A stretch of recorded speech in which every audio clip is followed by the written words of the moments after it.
Yes, guys, how you doing? Welcome back to the Spurs Talk Show. How are you? I hope you're all happy and healthy, doing the things you love. Happy Sunday. Happy Sunday. It's 20 to 12 in the morning. It's time for some football talk as we get into the Twixmas, the Tweenmas, or whatever you call it, the in-between period. But Tottenham Hotspur are finally playing their Christmas fixture today against Crystal Palace. We're going to be talking about that. Changes galore for both teams, potentially, as injuries pile up, as form requires adaptation, and, of course, with some AFCON absences for both teams.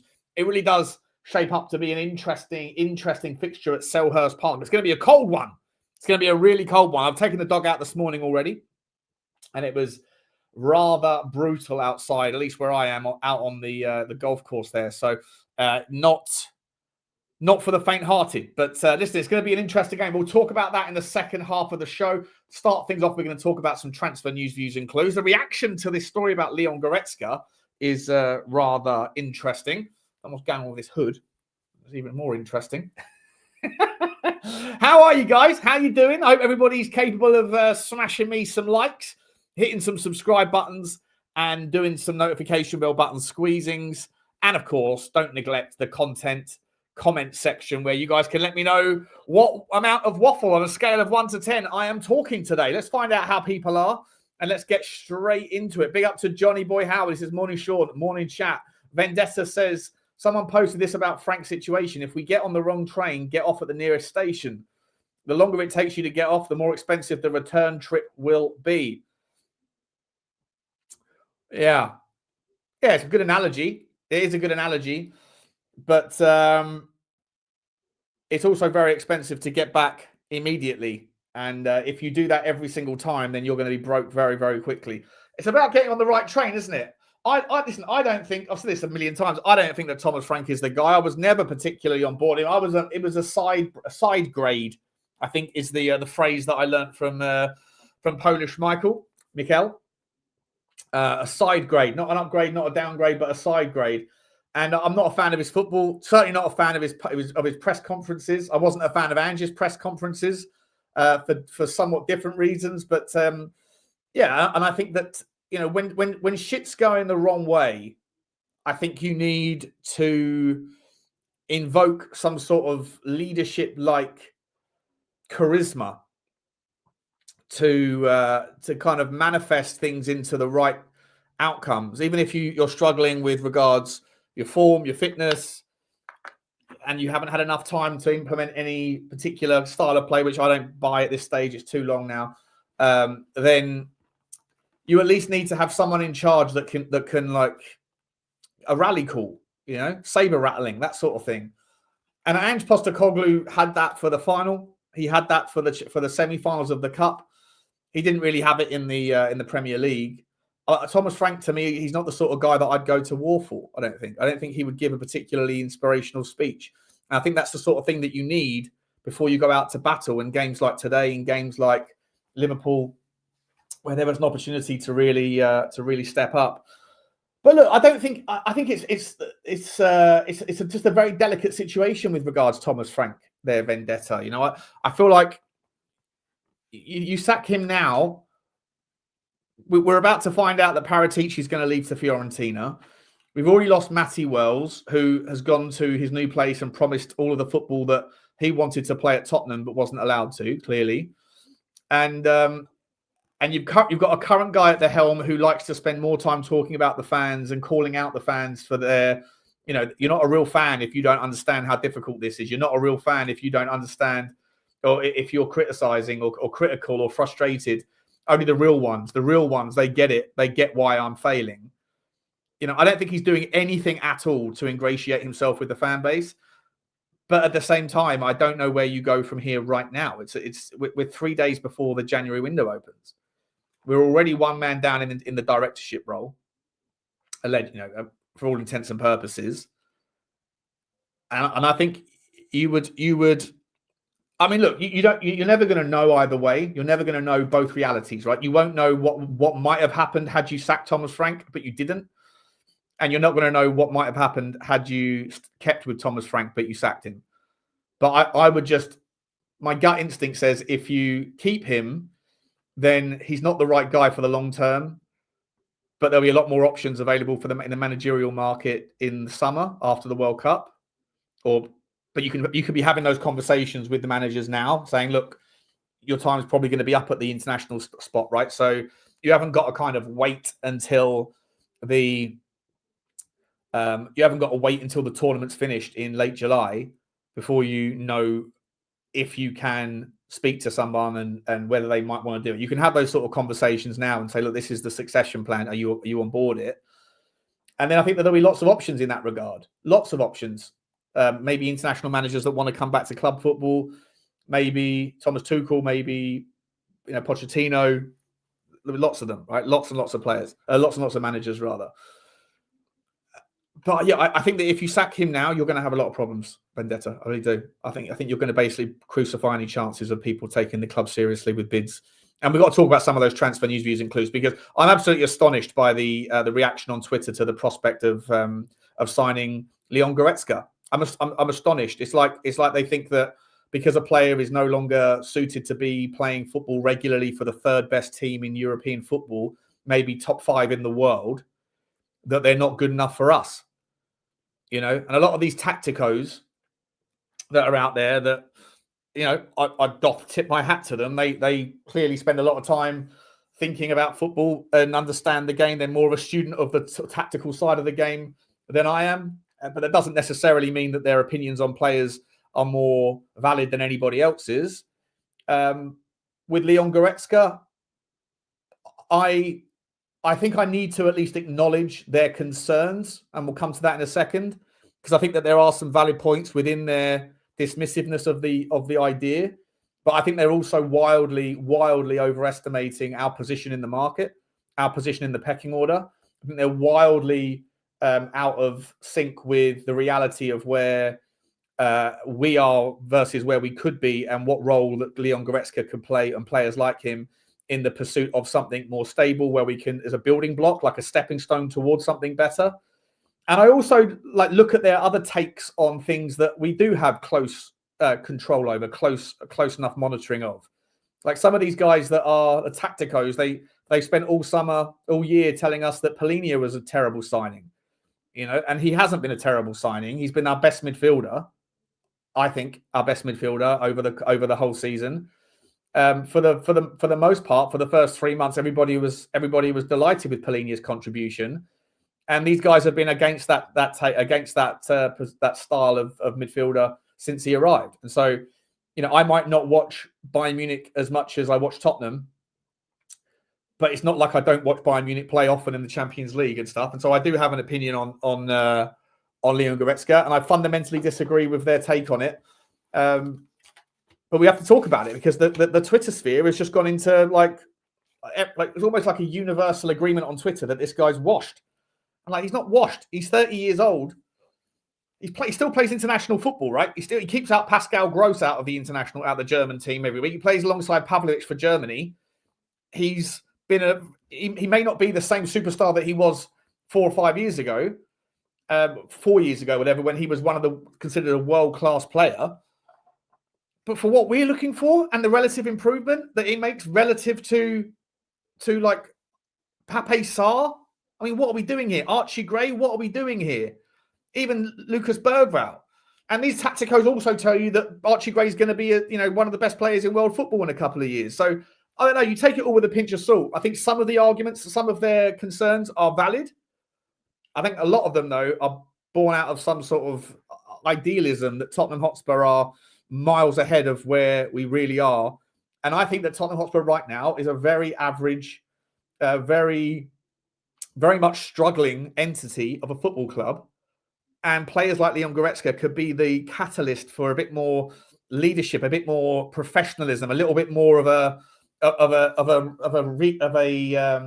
real reason to get us back to a better version of ourselves that we should be able to do, and we should be able to present ourselves as week in, week out, but we don't. This guy is professional. He's a leader. He takes himself very seriously. Just because he's 30 doesn't mean he's past it.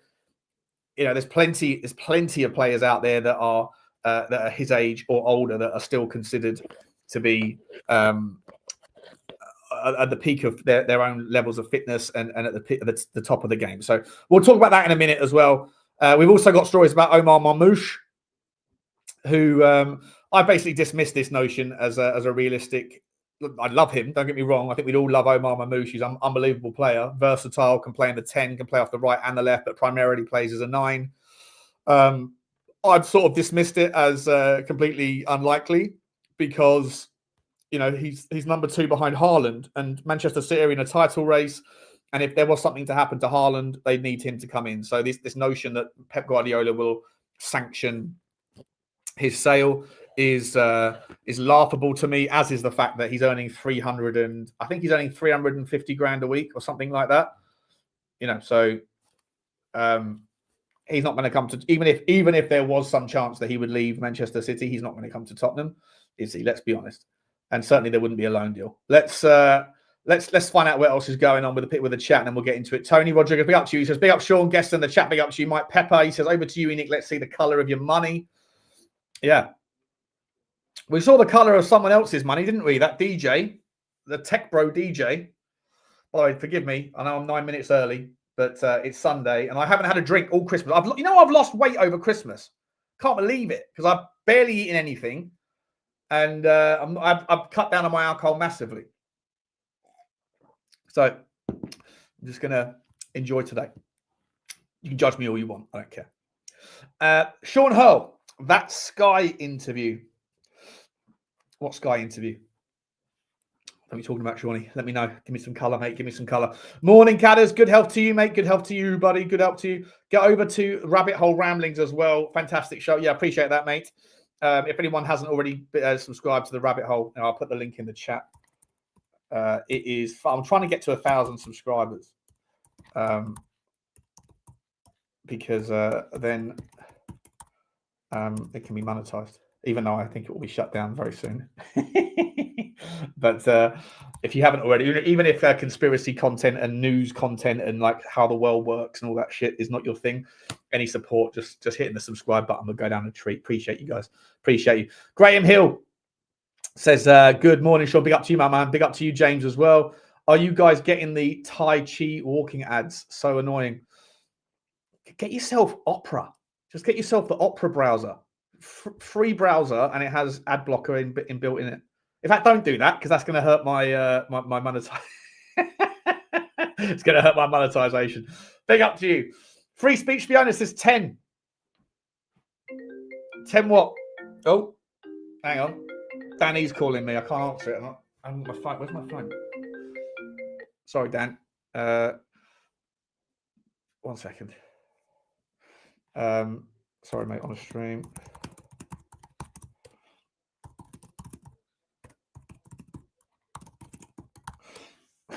What was I going to say?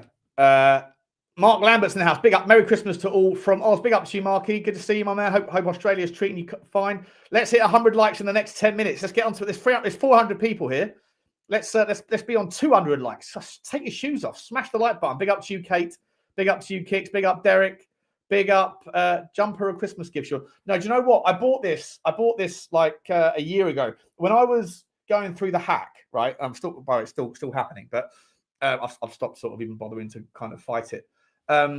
During that time I had off, I went from 20 stone, which is what I ballooned up to from drinking every day and eating takeaways and stuff. I went from 20 stone down to 15 stone. I lost 5 stone in like 6 months just from unbelievable amounts of stress and all that stuff. And then I bought this at some point during that period when I was probably around like 16 and a half stone or something. And then when I sort of gave up trying to fight the hack, I then got back to just being like usual Sean, bad habits and that, drinking all the time and eating takeaways and not really exercising. And I piled the weight back on again, and I peaked at 19 stone 2. That was about 6 weeks ago. And now I'm on a diet, trying to get healthy as well. And I've lost like about 18 pounds. But this is still too tight. So no, it's not new, but I haven't worn it in like a year or like 8 months since I bought it, and then immediately, like if you're someone that yo-yo diets like I do, you can never have nice things. I've got like 4 different wardrobes. One for when I'm at my peak unit, like G unit kind of lard ass level. One of things that barely ever get worn when I buy them when I'm momentarily in good shape. And then I've got like 2 different, some people have like a winter wardrobe and a summer wardrobe. I've got a fat git wardrobe and a slightly better version of myself wardrobe, So it's basically brand new, even though it's still too tight. But I'm trying to like motivate myself to like keep losing weight. He says as he's poured a beer at 11:55 in the morning. You know what I mean? Big up to you. Big up to Johnny. Big up to all the guys in the chat. Let's scoot ahead. And there's five super chats come through. I haven't seen any of these. Let me shoot ahead. Connor's down £38. Gee whiz, mate. That's amazing, bro. Congratulations, man. Congratulations, mate. That's awesome. Let's do it together, Connor. Let's do it together. We should start a YouTube channel. Add it to the collection. The Levynomics and Butler Tonics. That'll be good.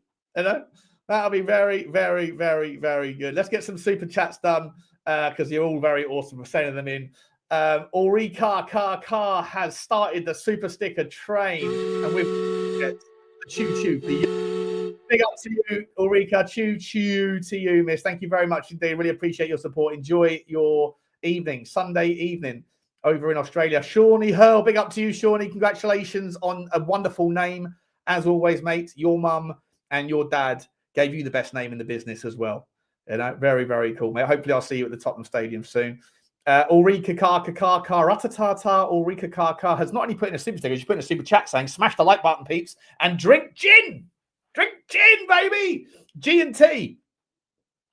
Big up to you. Thank you very much indeed. Chudini's in the house. Big up to Chudini, who has slammed in a super sticker as well. Choo to you, Chudini. I appreciate you, mate. I haven't seen you on the last couple of days, bro. I haven't seen you on. I think you must have been off having your Christmas time. The missus has gone. That's it. That's it. I've seen the colour of my Christmas presents. You're spending far too much bloody money supporting content creators and not enough supporting my desires for better Crimbo presents. Is that what happened? And you snuck one in just to say I haven't forgotten about you. I appreciate you, Chudini, and I appreciate Mrs. Law as well. I do. Big up to you, mate. Thank you very much. And Ulrika Car, she's come back with another one. Big up to you, Ulrika. Thank you very much. She says Gray and Berg are List B 26-27, club trained 27-28. We all need to get behind them as they are our future. Plus Dino Austin, Chudini Austin. Yeah, listen, I've got absolutely no issues with them being. I'm not sure how does it work. If you send Archie Gray out on loan, does that like screw up their 3-year period of becoming club trained? I'm not sure. I think they might do, right? I think it might do. Listen, my point about loaning someone out or selling someone in the midfield, like Bissouma can go, right? Bissouma can go. So if you were to bring in a Leon Goretzka for a Bissouma, swapsies, thank you very much. If you then still want to go and get yourself a Locatelli, and by the way, I've got like a whole list of things I want to show you guys on the Y Scout. Players that we could be looking at that are just sort of passing. People like potentially. I mean, first of all, Goretzka's passing stats are right up there with the best of them. But players like Maxence Cacare, a player that I've spoken to you about for so long, a player that I thought Tottenham should have signed when he was leaving France because of the French financial issues. He ended up going to Como and has done really well at Como. His passing stats are unbelievable.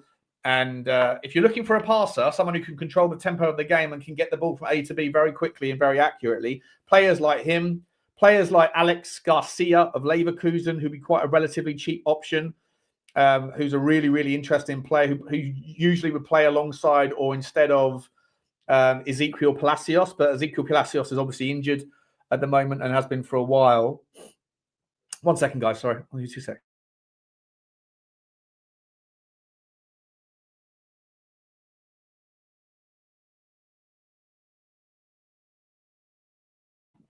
Sorry about that.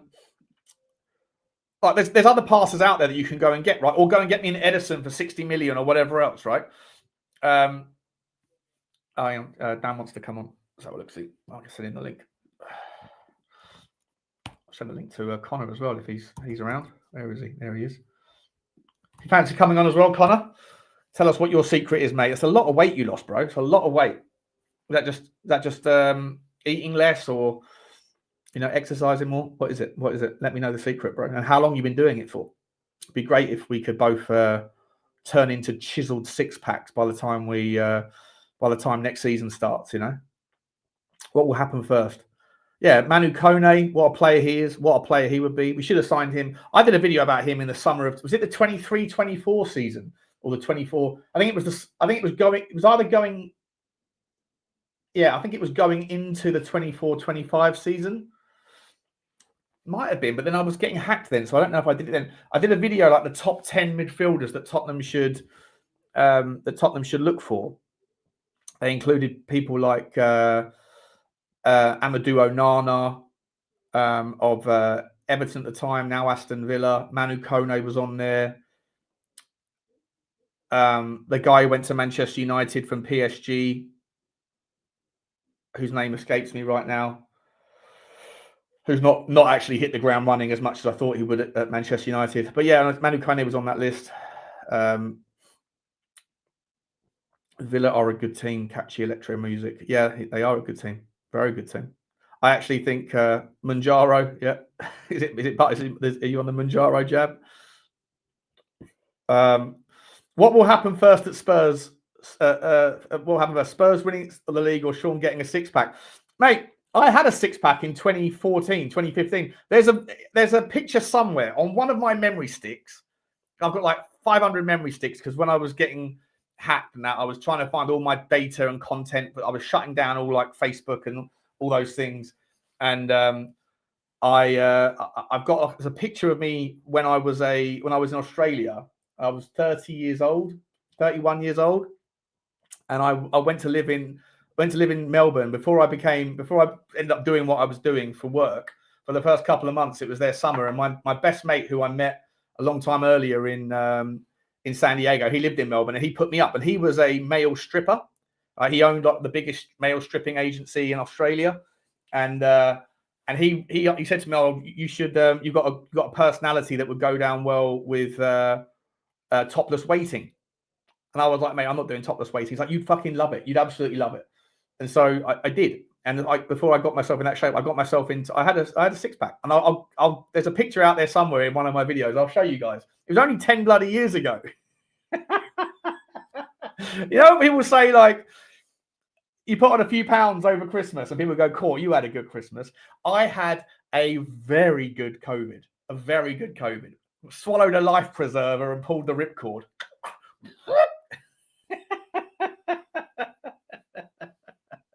True story. I'll show you. I'll show you guys one day. So yeah, what will happen first? Tottenham winning the league or Sean getting a six pack? I don't know if it's easy to get a six pack when you're 41. I'm turning 42 in March, but certainly, I certainly like to be able to see my feet again or my penis. When I look in the mirror. Just lose like, I don't know, lose 3 or 4 stone. 10K steps, no booze and turkey mints lost me 35 kilograms. Fucking hell.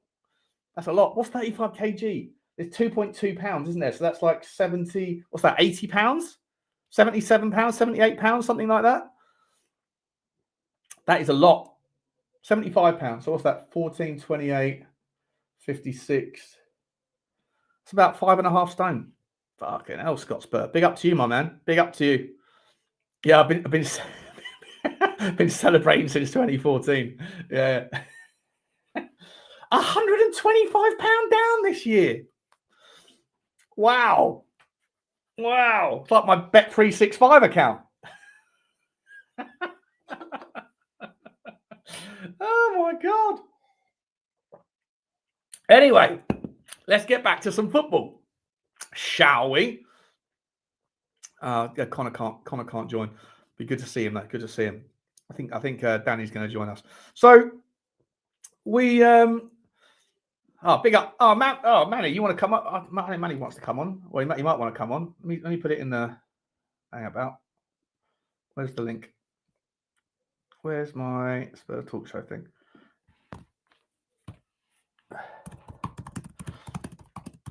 Big up to you, Manny. If you want to come on, mate. I know you said before you'd like to come on the channel. There's the it's in the Spurs Talk Show link, mate. Keith Schmidt. Here we go. Nice little Hazard Wesley. You good, yeah? Mate, Keith Schmidt, 60 million euros. Yeah, so we got some stories out of Fabrizio, and he's saying that. In fact, I'll bring it up, shall I? He's saying that a lot of teams are after Keith Schmidt. AZ Alkmaar have already turned down major money for him. Look, I described him as.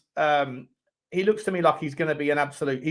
I said I've done loads of videos on Keith Schmidt. He looks like a top future player. He really does, and maybe someone that's already ready to go straight in. He looks a little bit like Kevin De Bruyne, and I think he can play a little bit like Kevin De Bruyne as well. I think Kevin De Bruyne has actually spoken out recently about transfer links to Newcastle United. Romero has said all the top clubs are interested. Real Madrid have been scouting the player for sure. Clubs in England have been scouting the player for sure. Top clubs in England. All the top clubs are scouting the boy. When you see in the media 45 to 50 million euros for Keys, I can guarantee to you today is that AZ Alkmaar are absolutely not selling the player for 45 to 50 million euros. Way more is needed to sell the player. Not in this January window. Sources tell me that AZ have already received proposals for something around eventually 60 million euros, and AZ said no. So for them, the player is worth way more than the reported 45 to 50 million. The price is higher. So for Keith Schmidt, there is a lot of interest. Several clubs are keen in Spain, Real Madrid, in England, all the top clubs. There is a lot of attention on this boy. He's going to join a top club for sure. I love it. I don't know what it is, right? Only in football does the word top get used several times. You know, like people go, he's a top player. Well, if you just get called a top player, then you're an okay player.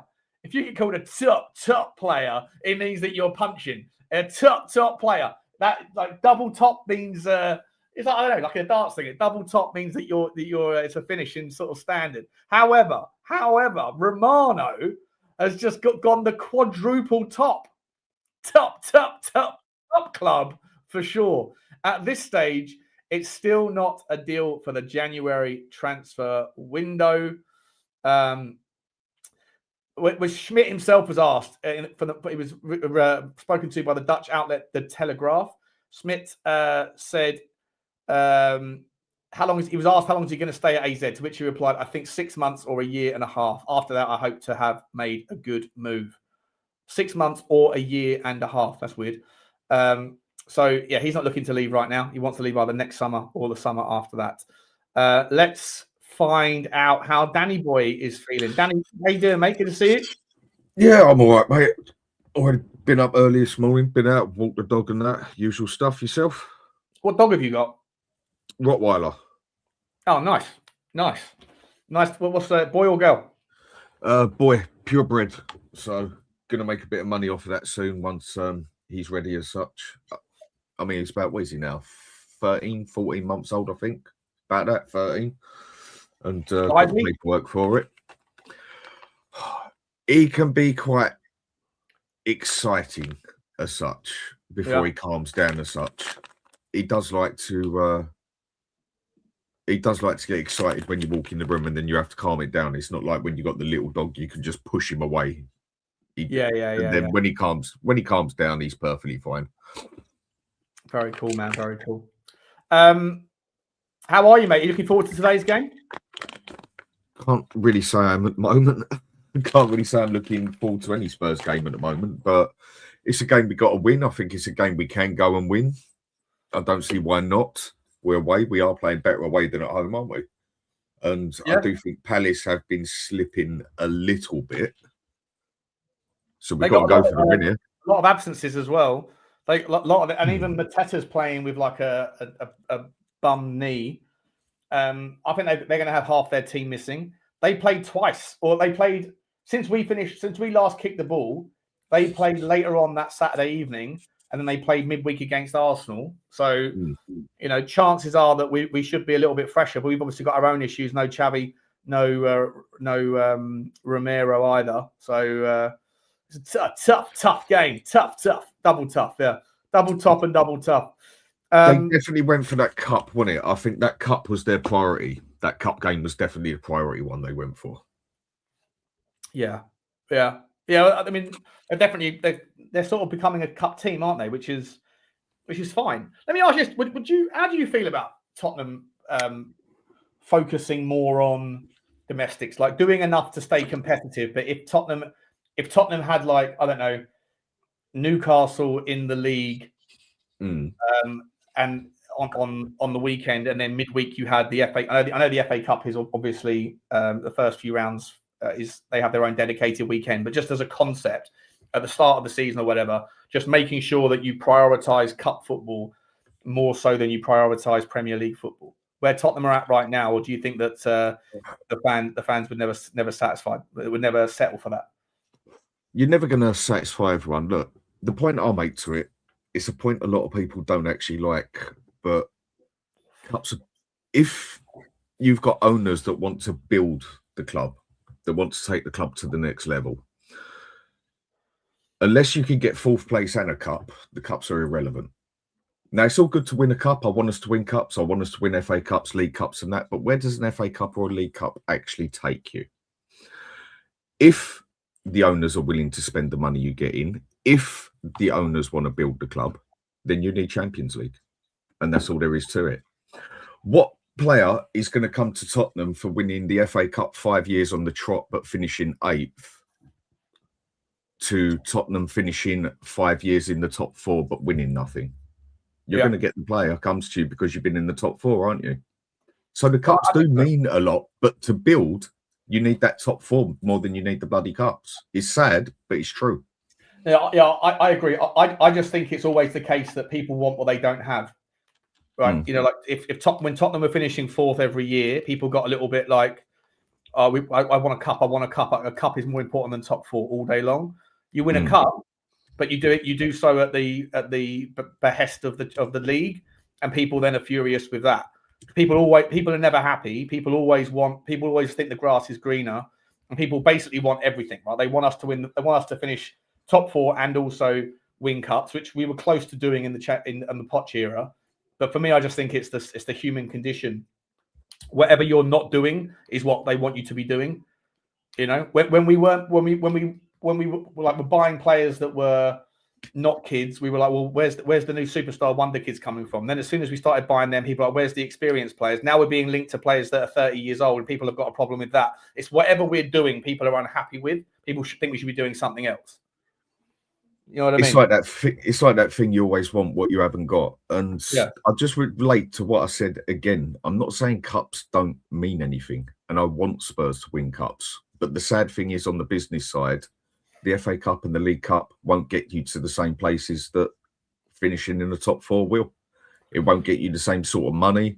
It won't attract the same sort of players. If you want to get to the top, is Champions League what you need? Now, if we can get top 5, let's say, because I think top 5 these days should get you the Champions League most of the time, and get a cup in the process, that's what you want. But when it comes down to that crunch, if you've got a choice of winning a cup or the Champions League, if the club wants to go further, it's got to go Champions League. But then there's obviously going to be a lot of people who would rather win a cup instead of do that, which they're all entitled to. Everyone is entitled to support their club their way and have their own opinions to their own priorities and everything. Yeah, I hear you, mate. I hear you. What do you think about what Thomas Frank said yesterday? And I've seen your comments on the Spurs Talk Show WhatsApp group, but can we have that conversation online? Because I've seen one side of it. I saw it on Sabbath's show yesterday in the morning. I didn't see the whole show. I saw the first half an hour. I saw Danny Kiriakou brought it up and basically said he was spot on, talking about this. I think there's 2 different arguments in the fan base right now, isn't it? There's one argument which is, it's all about the players not being good enough, and then if there's commentary out there which supports that narrative, then it's decided that it's absolutely bang on the money. And I don't think that you can always you always have to listen to the messenger, right? Examine who and analyze who's saying what's being said and what's their motivation for saying it. And if a manager is saying things like, we're a top 6 club, but not a top 6 team, we're a Champions League club, but we're not a Champions League team, is he saying that sincerely and with absolute authenticity, or is he saying it because he's trying to deflect away from his own poor performance? Personally, the way that came across to me was someone who was acting like, not that they're going into a game not wanting to lose, but they're going into a game ready to lose. That was the attitude I got off of what I said there. Personally, it came across, again, just the way I interpreted it. I was going to see it different. It basically come across like he's already saying we're going to lose and this is why. It's like he's already almost covered himself. Trying to cover himself before it even happens. That's how it came across. Wasn't the sort of statement that I would expect a manager to usually say. To me, it came across like he's covering his ass for the future. We know we're not going to do the Champions League. We're not stupid. Well, there's always that bit of hope. But then why does he have to go and put it on the paperwork, basically, as well? It just feels like he's covering himself because things haven't been going too well. And he's just given another reason so he doesn't have to give the reason when it doesn't go well. He's almost give himself that reason to lose, basically. Yeah. Yeah, I agree with you. I do think he's right. And I don't think although having said that, Alex, in the chat there, like the betting markets, which, you follow the money's always usually bang on. All the betting markets, the Bet365s, the Betfairs, all that stuff, they all had Tottenham finishing 7th in the season. So they're basing that on, all readily known information that we are playing 2 games a week and other teams around us, not all of them are, some of them are, some of them aren't. And at the moment, I don't think we're the 7th best performing team in the Premier League. I think we are very much a bottom half of the table team in terms of performances. So to me, obviously, injuries, I don't think we've had too many injuries. Like the biggest sticklers of injuries that have that you could point to that have held us back were injuries that happened before those predictions were made by the betting markets, right? So I think there's been 2 things can be true at the same time, as someone said in the chat there. I think that our team isn't as good as it needs to be, but it's better than what we are delivering. And I also think that 4 months is long enough to be able to have some sort of impression of what it is you're trying to achieve. And that's why I sit there and look at Thomas Frank, and I don't like the fact that he's making excuses. And I can't stand the fact that 3 or 4 different times in 4 months he's found enough I don't know, animosity towards the fan base, which is not a way to ingratiate yourself. So I'm very much uninspired and unimpressed by Thomas Frank. And I kind of get the impression that the fans, that the players as well, don't really vibe with him a lot of the time. What's your thoughts? I mean, I do totally understand. It's only 4 coming into 5 months now. So things are going to take time. You're going to have to give a manager a bit of time, windows, to start being able to change it to his way to try and improve it and that. But the other attitude I've got with it is I still don't personally think that we look any better than what we did. I don't think the team's worse. Okay, it's missing 2 main parts, but it was improved in other parts. The squad as a whole is no better. But I think that first 11 is better, bar a player we're missing, or maybe 2 you could push it on. I would have expected that if we were that bad as a team with Frank at 17th, I would see some sort of improvement in the way we play. I'd see some sort of improvement. And I don't think I have, me personally, whereas others would say they have. And I just find it a bit frustrating at the moment. I understand the man needs time and people want to give him time. I want to give him more time as well. I'm not going to judge him properly till the end of the season, but I can only judge by what I see so far. And I do feel that there's a hell of a lot getting diverted off of him. It's the board. It's the players. It's this. It's that. It's nothing to do with Thomas Frank as such. Right. I find there's a lot of people that are just totally diverting any sort of blame from him when I can name about 4 games that he definitely was a big part of the problem. 100%. 100%. But I genuinely think that, like, in the sort of social sphere, there is so much, like, anyone that takes a strong opinion, a hardline opinion, it's good, by the way. I admire people that take a hardline opinion, but you also have to have the kind of recognition, acknowledge the likelihood of being wrong in the short term very quickly. Like, you can be right very quickly, and then you can be wrong very quickly, because things change so quickly. And so I think you need to have the opinion to sort of dust yourself off and kind of laugh about the volatility of opinions, because if you sort of double down or you get defensive about it, and this is just a general kind of, I think this is right about life as well. Like don't attach yourself to your opinions, especially if you can't ultimately dictate whether your opinions are right or wrong, because you have no control over the outcomes of those things that you have opinions over. Then, like, at least kind of, I don't know, just sort of wear it on the chin and laugh it off a little bit. Have the ability to laugh at yourself when people come at you, because otherwise you're going to be like, first of all, you're going to be receiving the mud all the time as soon as people get the opportunity to throw it at you. And then, because you're not going to enjoy that experience, the second that the pendulum swings the other way again, you're going to be the guy throwing the mud at the people that threw the mud at you. And then they're not going to enjoy that experience. And then it just becomes a battle of egos, right? And that, to me, is just like, it's a fool's game, because, like, pride comes before a fall. And in football, as I say, things pivot so quickly, and you can't control it. It doesn't matter what we say. I personally know full well, if Tottenham sign Leon Goretzka, for example, or if we sign Ademola, he's a player that I have championed and wanted for a long time. If he comes to Tottenham and he puts on a stinker and gets a red card in his first game, or misses a sitter or something like that, I know what's going to happen. People are going to come straight at me and go, "You fucking idiot! You know, you wanted this clown, you want this bozo," as if my opinion actually influenced the football club. And you know what I mean? And then I'll probably, even though I'm saying this stuff now, my natural gut reaction will be to defend. At some points, it will be the indefensible. Whereas in reality, you should just sort of sit there and just sort of run with it, go with it, because otherwise you just end up getting in squabbles and fights over things that you have no ability to control the outcome of anyway. I mean, so to me, the whole thing, to me, it's all just fun and games at the end of the day. It's talking about football. And I do think some people I know football is extremely tribal and everything, but just because you have a disagreement on who you want as your manager or whether he should get sacked or not, it doesn't need to be that tribal that I'm going to go to the boot of my car to get me a bloody spear. And that's, and that's how it does feel sometimes. Yeah. Look, sometimes you can debate and then someone will come up with facts. You got to put your hands up. If the facts are the facts, the facts are the facts.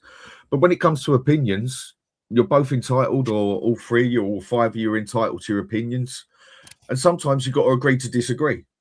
But then I feel sometimes you've got to be willing to sit there and try and understand the other person's opinion. Why has he got that opinion? And if you can't understand it, at least try and get it, if you see where I'm coming from. Because sometimes someone will have a better opinion than you, and it's not going to do no one no harm, or it's not disrespecting yourself or whatever, when you can sit there sometimes and say, do you know what? I actually think you got a solid opinion there, and I actually think that's more stable than mine. Do you know what? I put my hands up and I'll go with that one. Yeah. I just find a lot of people struggle with that side of it because everyone's so desperate to be right. We're now in this situation where there's people that were that desperate for Frank out. They're that desperate for it to work for Thomas Frank. They should be desperate for it to work for Thomas Frank anyway, because it's a bloody Tottenham. But then there's that extra bit on it to prove that point that Ange weren't the person. Then you've got other people that were so desperate to keep Ange, almost want Thomas Frank to fail, to say we should have kept Ange, for things like I'm saying at the moment. We're not doing no better, basically. And then you'll have the other people arguing left, right, and centre about the Spurs style of play or this and that and everything else. And it just goes round in circles. I think sometimes you just have to agree to disagree and go with it. And then at the end of the season, if you want to do your point scoring thing, you can put your point scoring thing down there. Mawane has not been a good goal scorer. Next thing you know, he might pull off a Son and go 4 or 5 games on the trot and score 3 goals, 2 hat tricks, this and that, and then go through quiet patch again, like Son always used to do with his little purple patches. 100%. As soon as Kolo Muani scores a goal, I am coming after a certain man whose name rhymes with power. He knows. If he's watching, he knows. Let's see how. Let's see what the man who's always outside bringing unbelievable chaos to the stream's noise. How are you, Mr.? Let me take you off mute. How are you, Mr. Lubo? Good to see you. All good. Merry Christmas, everybody, fellow panelists and viewers. On flip-flopping down the road with my dog, giving him a good walk before I head to Selhurst Park. Let's be introduced to your dog. What's his dog's name? Hold on, it's Albie. Albie, there you go. Oh, hi, Albie. Hello there, mate. Hello. That's Albie. Did anyone notice the gate? The size of that gate that house that Lubo's just walking past. Lubo obviously lives in a nice part of town. Not my streets. I've walked miles, Sean. I've walked miles, mate. I mean, not your street, and that is not a private road that house lives on. It looks like there's about 100 yards between the gate and the front door. Yeah, it's a very nice road. Very nice road. You need Pepe lived down here when he moved to. He lived down here funny enough in a private road just off here. Very nice, mate. Very nice too. Lubo, let me ask you about this. Dan and I are just talking about Thomas Frank. I don't know. Was he talking from a place of honesty, or was he talking from a place of defending his book? I think it was a lot of what he said was honest. Yes, we did finish 17th. Yes, we did get into the Champions League, not through league position that most teams do, but the one privileged spot through winning the Europa League. Should he have said that now? Certainly not. I think he's won 1, drawn 2, and lost 5 of his last 8 games. I think it's more important that he gets the team back to winning ways than actually telling everybody that the team's shit. So no, not his finest hour. There's a time and a place. Nothing wrong with what he said. What he said, a lot of it was correct, but the timing stunk. Yeah. And do you agree with me that 2 things can be true at the same time? Like one, yes, the team isn't great, but the team is. I mean, I made the point, I don't know if you caught it, but I made the point that the betting markets usually aren't far from the truth. And the betting markets had us finishing 7th at the start of the season. And most of the long-term injuries that that have kind of been the rationale for why we're not doing that well, those injuries were already known about. So the betting markets had us somewhere around 6th or 7th. 7th, I think, was the consensus. And we're sitting down in 14th. Horrendous form. So, yes, the team might not be good enough, but the team is better than what we're in terms of relative squad strength or whatever to other teams around us. Are we? I don't know, Sean. This has gone on for 2 years now, 26 months. Since the Chelsea game, 41 defeats out of 83.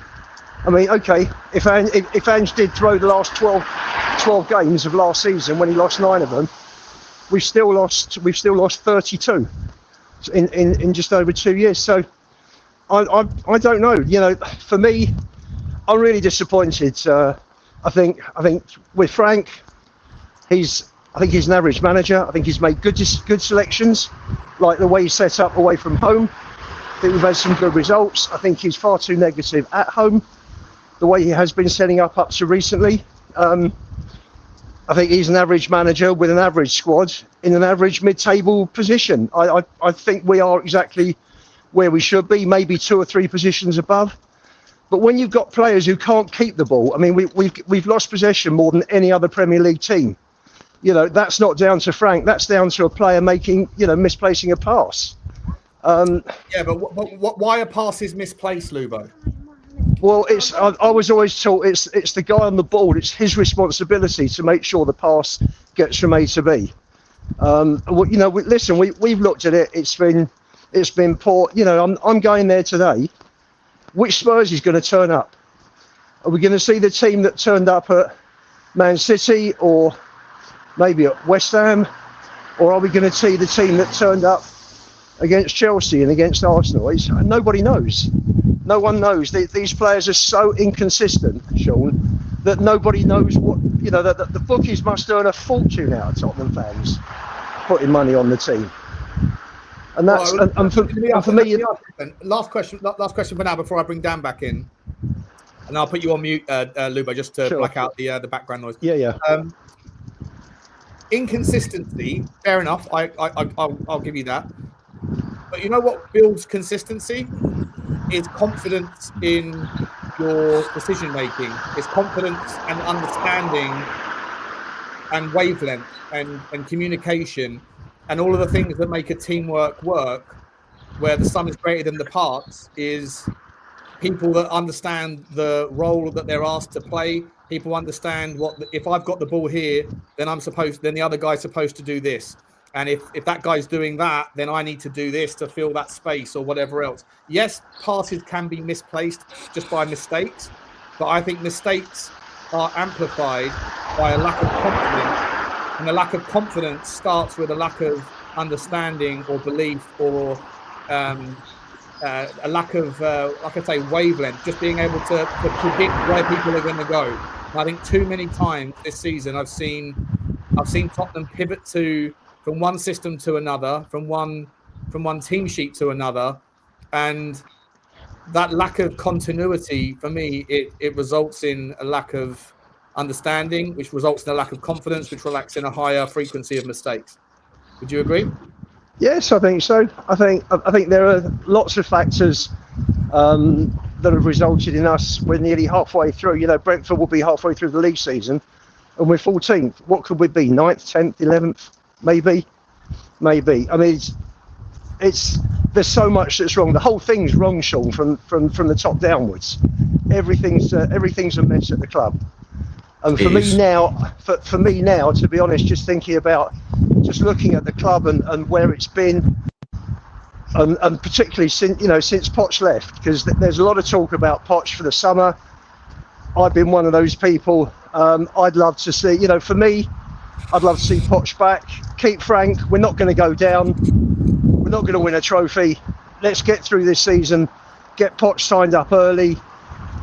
Start talking to him early about what players he wants brought in.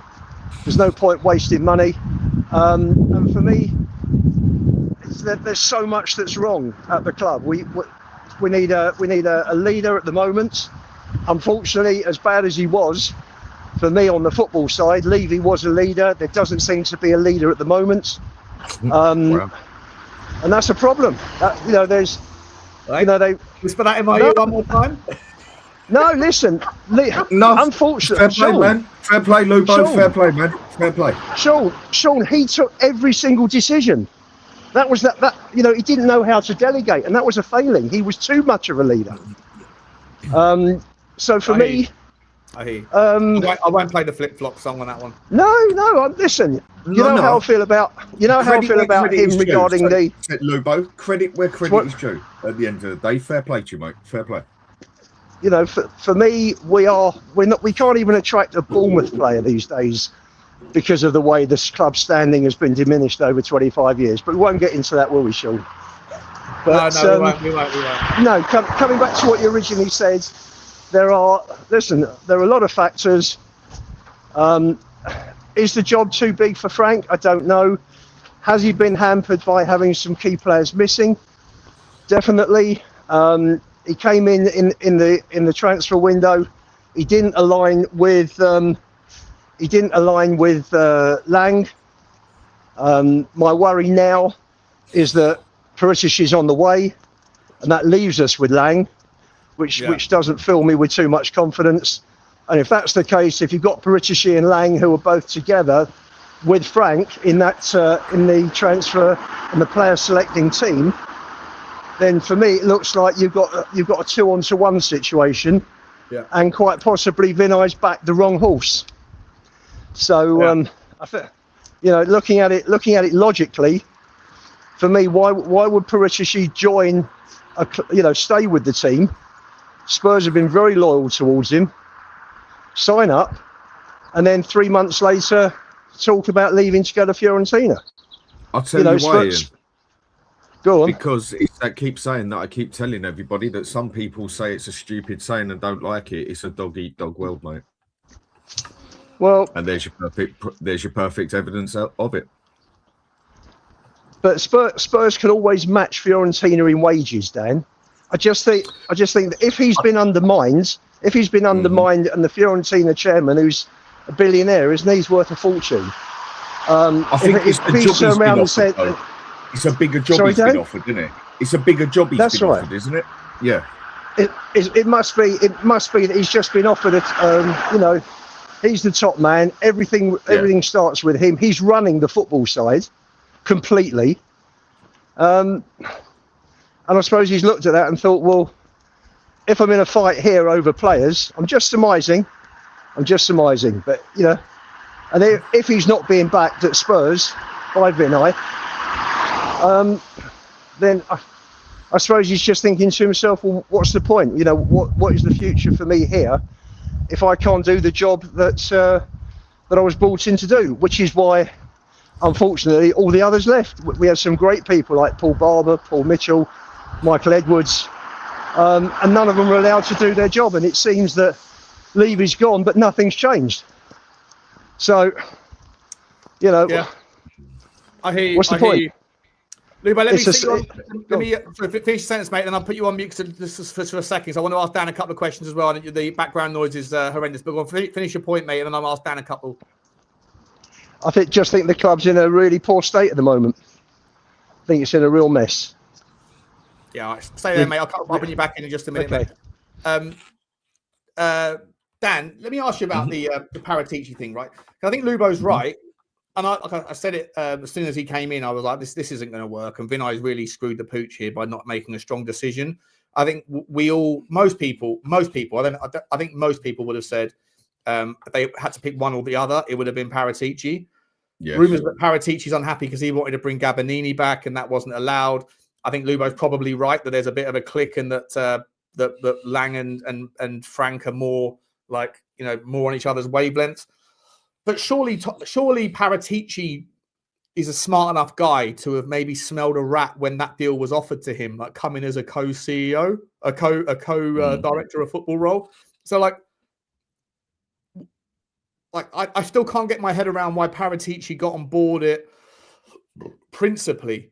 Do you want me or don't you want me? I'm not going to sit here and be bum chums with a guy that he looks at football a different way to how I look at it, right? Like Langer was never top head honcho anywhere. Paratici has been, and yet he was asked to come in and be like, the side bitch. And to me, I'm like, where was the logic behind the agreement in the first place? Scott M saying it's just a payday for him, and that might be right, Scott, and it might be right there, mate. But I mean, it was always destined to fail, wasn't it? Well, when you've got two people like that, sort of basically trying to do the same job, how do I put this? It can, on the opposites attract bit, it can help having two people doing the same job. One is totally good at that side and the other is totally good at that side, where one can cover for the other. But when you've got it that they both see it in a different perspective as well, then you're going to have clashes, aren't you? Then you're going to have problems. And I think Paratici's made some good buys for us. I think he's made some poor buys for us. I think he's better than some of the ones we have had. We do know he's got contacts out in Italy, and like I keep saying, Italy is the place to go do the shopping at the moment because the money out there, bar Como, literally every club is in serious trouble. I think he'd definitely be the ideal man to have there if we wanted to go that side of it. But he got an offer for a job, had money on it, he took it. He's now been offered another job. where he becomes a bigger person and can possibly do as he wishes without having to conflict with the person next to him all the time. And he's just going to the better job for him, basically. I can't see it being any better on the money side because Fiorentina are totally skint and they're at the, if I remember right, they're at the bottom or second to bottom of the league at the moment. Last time I looked, not having a good season at all. And but they might go down to Serie B. Yeah. It's a weird. That wouldn't be impossible, board, isn't it? Like, I'd understand if you wanted to go back to, like, I don't know, if you went to Napoli or if you went somewhere that was Juventus, something whatever. like that. But to go to Fiorentina, and especially if Tottenham hold him and say, like, yeah, you can leave, but only on February the 2nd, you've got to finish your preparation that you started with us. Otherwise, what were you doing here for the last 3 or 4 months? Were you when you should have been out scouting players? Were you really just scouting yourself as a new gig? And then, so if we do hold him and say you're not going to leave until the 2nd of February or 1st of February, then he'll join a club that he can't help until the summer. And by then they might be in the Serie B, in which case, like, what is he going to really enjoy scouting players from Serie B clubs to, or like basically just finding players that Fiorentina's finding new homes for Fiorentina's good players? Like, the whole thing to me seems a little bit odd. Either way, I don't really give a fuck about what his motivations are, but I back to Tottenham, I just feel like it's leaving us right in the lurch, isn't it, Dan? When it's something to do with him, it's always going to be something dodgy, isn't it? I mean, come on, we all know what the fella's like at the end of the day, and I think that's one thing a few people actually like about him as well. The dodgy man on the side and getting the dodgy deal done. I know if we go through like everybody in the chat and everyone's sitting here, we can have people say that you could probably draw a straighter line off their back than a ruler. And then you've got other people in life who've lived it as bent and corrupt as anything in whatever way they've needed to do it. It's just how it works. And I think for some people, that little bent, corrupt person who can wheel and deal sort of thing has that bit of attraction, if you get what I mean. Like a Harry Redknapp sort of comes across sort of thing. One of those ones, That's what a few people liked about him, that little dodgy dog side to him as such. What they said in Breaking Bad about Better Call Saul? Because if you're a criminal... Better Call Saul, that's right. You don't want a criminal attorney. You want a criminal attorney. Yeah. I mean... That was quality, that was. But it does come across like that would be his solicitor as well, doesn't it? The sort of person he would need. Yeah. And 100%. If everyone thinks everything's done straight in football anyway, then of course it isn't. It's corrupt as anything every which way. Of course it's bent and done in every which way they can to get through loopholes. But either way, if it ends up that he's going to be the one that he's going to go on his way, we should already be looking at now to who's going to take his place. If we've already got the paperwork and he's been busy of what he's been doing and looking at players, this and that, we now need to get someone in there who can just literally drop in there, take his place and proceed from there. It's business at the end of the day. And like I say, it's a dog-eat-dog world. He's had a better offer. Is it a better offer? Is it a better offer on paperwork? If it's a better offer to him, that's all that's going to matter at the end of the day. Whatever reason he wants to do it, Spurs have looked after him. Yeah, there you go. It's a dog-eat-dog world, and he's just walked over our grave, basically, in that aspect. That's what some people do. Yeah, 100%. I want to bring Lubo back in as well, just for this question, Lubo, and to Dan. Let me ask you this sort of random one. If you had the option right now to spend £150 million, which is the apparent January budget, right, and give it to Johan Lang for Thomas Frank, or you spend relatively zero, you bring in a couple of loan deals, kind of get us through the end of the season, but you know that by about March that Johan Lang is out of the football club, that Thomas Frank isn't going to be here for next season, but you don't know who the manager is going to be. You roll the dice on that, but you do know that Luis Campos, who's won everything at PSG and is maybe looking for a new project. Would you rather spend nothing in January and give Thomas Frank nothing, give Johan Lang nothing, but know that you have a monster budget for Luis Campos and whoever he decides as the manager for next season and going on? What would you take? Well, listen, I think you've got my answer, Sean, because I said to you right at the start, didn't I? We're not going to go down. You know, seriously, have you seen how bad West Ham are? Yeah, terrible. So for me, we're not going to win a trophy. I'd be looking to bring Poch back, maybe Paul Mitchell, and I do whatever you've got to do to get through the season. And if you can buy players, if you can buy quality players that obviously someone like Pochettino would love to work with, then you buy them in the transfer window. So, you know, good players are good players. You know, it's, you know, if you're buying quality, they'll play for most managers. I mean, look, Declan Rice yesterday played right back for Arsenal. You know, he's a quality player. You know, yeah. I know we're not going to spend £100 million plus on a player of his quality. But I think we would if we could, but I don't think we can. I don't think there's a single £100 million player out there that would come to Tottenham. Probably not. Wouldn't have thought so. Not someone who's originally worth 100 million anyway. Yeah. We might get a £40 million player that we pay £100 million for. Exactly. I just want to get Harry back for next season, for Christ's sake. Harry Redknapp. You could get Harry Redknapp back. Do you know what, mate? Would you take him on a 6-monther? He's a lot older now, isn't he? How old is he now? 75? You could listen. There's Harry Redknapp. You know, you could go to Glenn Hoddle and bring Hoddle in for 6 months. No, I don't want that geezer anywhere near my football club. He's 78, by the way. Harry Redknapp is 78 years old. 78. Okay. Well, Hoddle's 68. So you know, but Glenn Hoddle fucking hates Tottenham, mate. He talks us into the ground every time. You know, he's frustrated. Can't stand listening to that geezer. Well, I thought I watched the. I sat down yesterday. I'd had Spurs PSG from the Super Cup on tape since August. So I thought, you know what? Let me sit down and watch the game because we played really well. I haven't seen any highlights, and it was interesting. And Hoddle was. No, I was up for the cricket. My son woke me up 4:15 yesterday morning and said, "Dad, you can't believe what's going on here," because he's in Melbourne, and so I put the cricket on for 2 hours while we won. And then at 6:30, I'm wide awake. I go on, I'll stick it on for a couple of hours. And Spurs played really well, and Hoddle was very, very complimentary about Tottenham. You know, didn't knock us, you know, at the end of the day, they just blew us away with better players. But so no, I would love Hoddle to come in. He was a cracking manager. No, he wasn't. He was a great manager. He wasn't. No, he was not. He was for England. He was brilliant for England. But the problem at Spurs, he threw Beckham under the bus.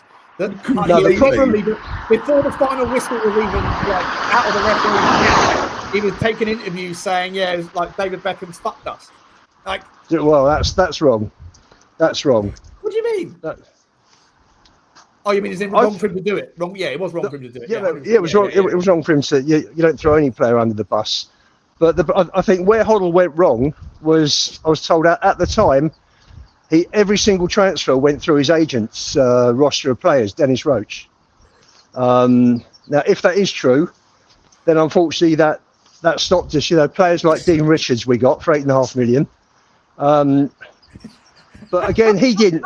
He didn't get encyclopedic knowledge of Lubo historically. Mate. How do you remember Dean Bucket? Didn't he die of a brain tumour? Did he die of a brain tumour, Dean Richards? I think he did, didn't he? I think he did in 2011. He made his debut when we got beaten 5-3 by United after being 3-0 up at half time. Oh, yeah, and he scored. Scored with a header. I remember that. Yeah. Guys, I've got a show. Have a great show. Okay, all right, no more flip flop. No more flip flopping, please. By the way, Lubo, if you're leaving because you're back at your house, even the angle that you're currently letting us see you at, I've seen a couple of pillars as you've walked past. So don't pretend like the houses. I just saw them as you walked past. So Sean, yeah. The road that you live on, Lubo. The road that you trust me. My house is nothing like these. I promise you. All right, mate. Thanks for coming, mate. Enjoy today. Cheers, guys. Come on, you Spurs. We'll nick a draw today. Yeah, I think we'll nick a draw. I think they might be missing Richards. They're missing Sarr. They're missing the Japanese boy. And one or two up. Kameda, yeah. So fingers crossed. Fingers crossed. What did you predict on the in the Spurs 5? 1-1. I might need to go and change my prediction just to make sure that there's no chance I'm not top No, of the but- team. No, you can't now. You've made your choice. You can't win by default. You've got to win off your own abilities, Sean. Come on, mate. Come on. It hasn't hurt me so far. You're obviously that worried. I mean, I'm 3 points behind now. rattled. You are. Ta-ra, guys. Cheers. Let me,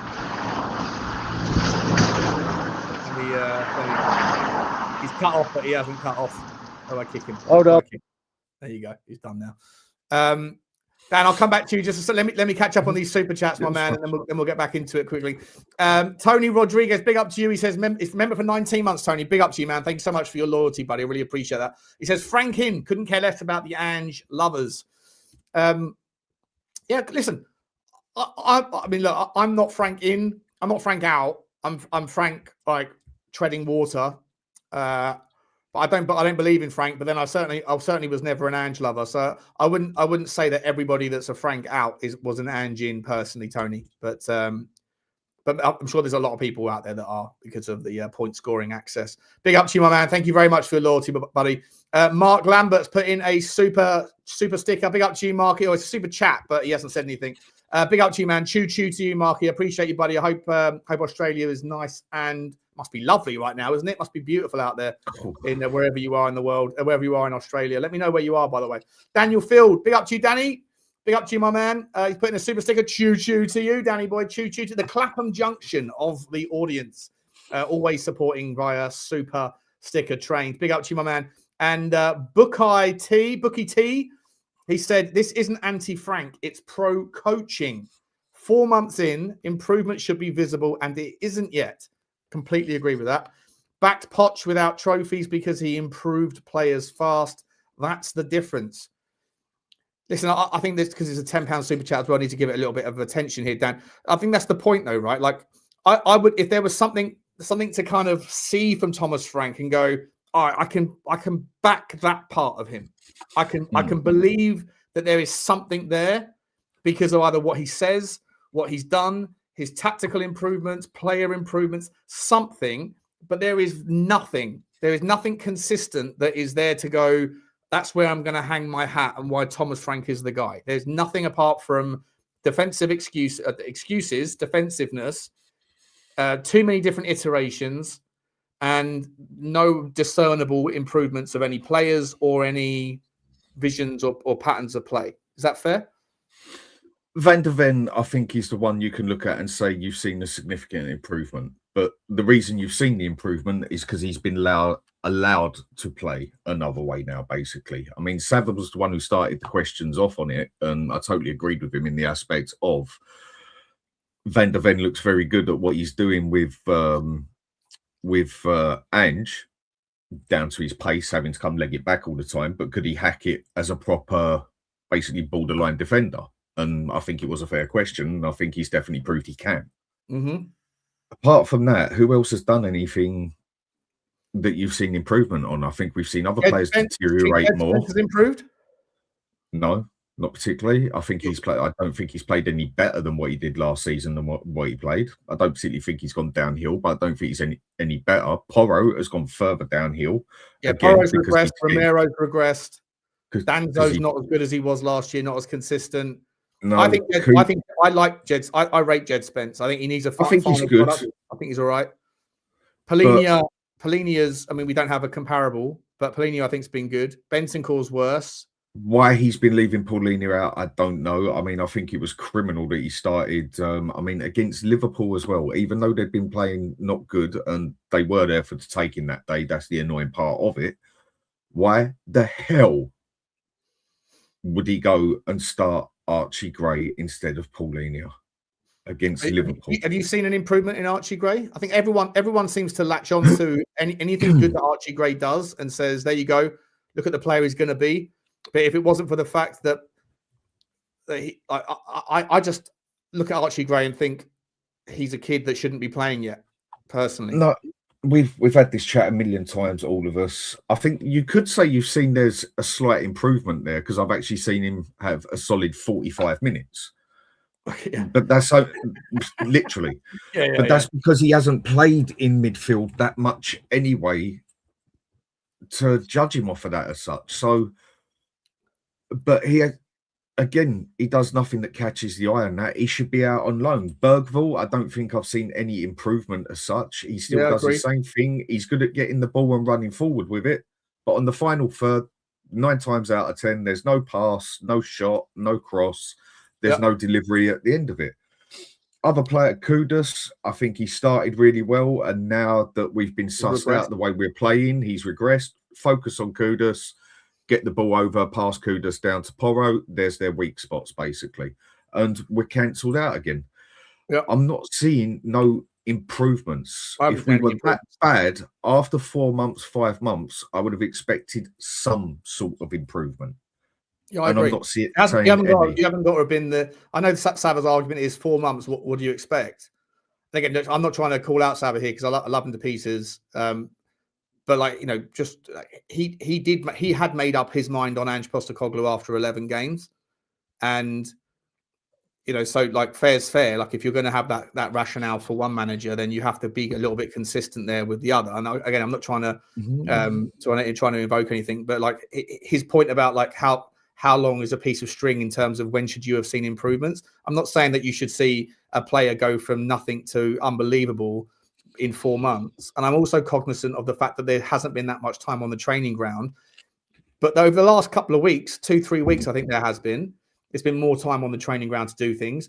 I think I saw a bit of improvement in the work rate, but not necessarily the patterns of play against Liverpool. Be interesting to see what we do today. I'm a little bit concerned because actually I didn't realise quite how decimated Palace are. So I think that Tottenham have got a decent chance this afternoon.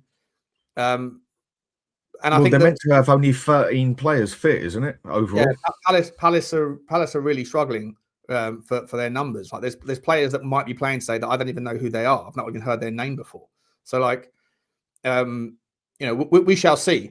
We shall see, right? But yeah, just to finish off the super chat there. Big up to you, Bookie T. Appreciate you, mate. I agree with you personally. I think Dan does as well. Like you don't have to have seen like players go from, you know, D grade to A grade, but you should at least have seen some sort of D to B, you know, D to C plus or whatever. And when we're saying that, I think some people are taking it like we're expecting to be a top 4. No, we were 17th. We were 1 place below from relegation. If it wouldn't have been that was 3 of the poorest teams ever in the Premier League, which I don't think is an understatement, we could have seriously been looking at relegation. And the way we are playing at the moment, I don't think it's going to go down to a relegation thing. But the way we're playing at the moment, we can easily end up between 12th and 15th. And for me, people will say that's an improvement of 2 places. That's an improvement of 2 places. But that's still another sackable offence because I very doubt there's going to be a trophy on the end of it. I just expected to see some sort of improvement. Yes, he's had injuries. But then Ange had a load of injuries as well. We talk about we haven't got a striker, but then people then turn around and preach that we're one of the top scorers. You know, I hear you, something. You know, I just don't think we're playing any better. The only thing I would say is that I believe that we are going to lose to Aston Villa in the FA Cup. Right? They've won 11 of their last 11 games. Right? They are unbelievably confident and consistent at just grinding things out, even when they don't play well. They didn't play fantastic against Manchester United, and they still got the win. They weren't unbelievable the other day, and yet they got the win. I think that if they manage to beat Arsenal as well on New Year's Eve, whenever it is, New Year's Day or whatever, they'll be 12 from 12, and I fear the worst for us in the FA Cup. And look, I don't think we're going to win the FA Cup anyway. And it will be devastating and disappointing. I think a lot of people will use that as a catalyst to say get him out. But what I would say is that then you will have a lot of there's like 2 or 3. I think the 3rd round, the 4th round, the 5th round, if I'm not mistaken, all have their own dedicated weekends. So Tottenham won't be playing for at least 2 of the future weekends in February. and March that are dedicated to the FA Cup, which means there'll be a lot more time on the training ground. So if Thomas Frank does get the reprieve, if he does get the ability to stay in the job, and you still don't see any sort of noticeable patterns of play and noticeable directions of travel with regards improvements in players and improvements in understanding and cognizance of what other people are going to do, then there is absolutely zero excuse, because then they'll have lots of time on the training ground during that period where they don't have a weekend fixture to plan for, where they can just sit there for 2 weeks. They can work on their own vision. And to me, that is that will be the litmus test. Let me quickly just do the super chat thing. Something in the private chat there. Is that send in the link, mate. Sorry, send in the link. That's fine. Yeah. By the way, guys, so I don't know how long we're going to go for. We're going to carry on going. Danny wants to come on and have a chat, so we're going to have a little chat. But I'm not going to start I'll do the watch along today, but I'm not going to start the show at 3:30 or whatever. I'll start it at 4 p.m. So I'm sure you'll go elsewhere. But if you do want to come back and watch it with me, don't forget that I will be doing the watch along, but I'll just be starting the show about 20 minutes before the game, not an hour before, because I'll have spoken most of my truth during today's show. So big up to you though, and we'll be doing a post-match show as well, where if we lose, I'm sure it will be lively. If we win, hopefully it will be lively too. Super Spurs, big up Blano, how are you, my man? How are you, buddy? Good to see you. He says, morning chaps. Is there even a tiny little bit of any optimism about today, or are we all getting the sinking feeling once again?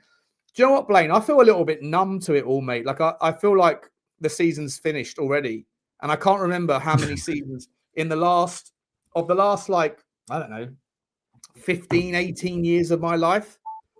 I was a young man the last time that I really felt like Tottenham had nothing to play for this early.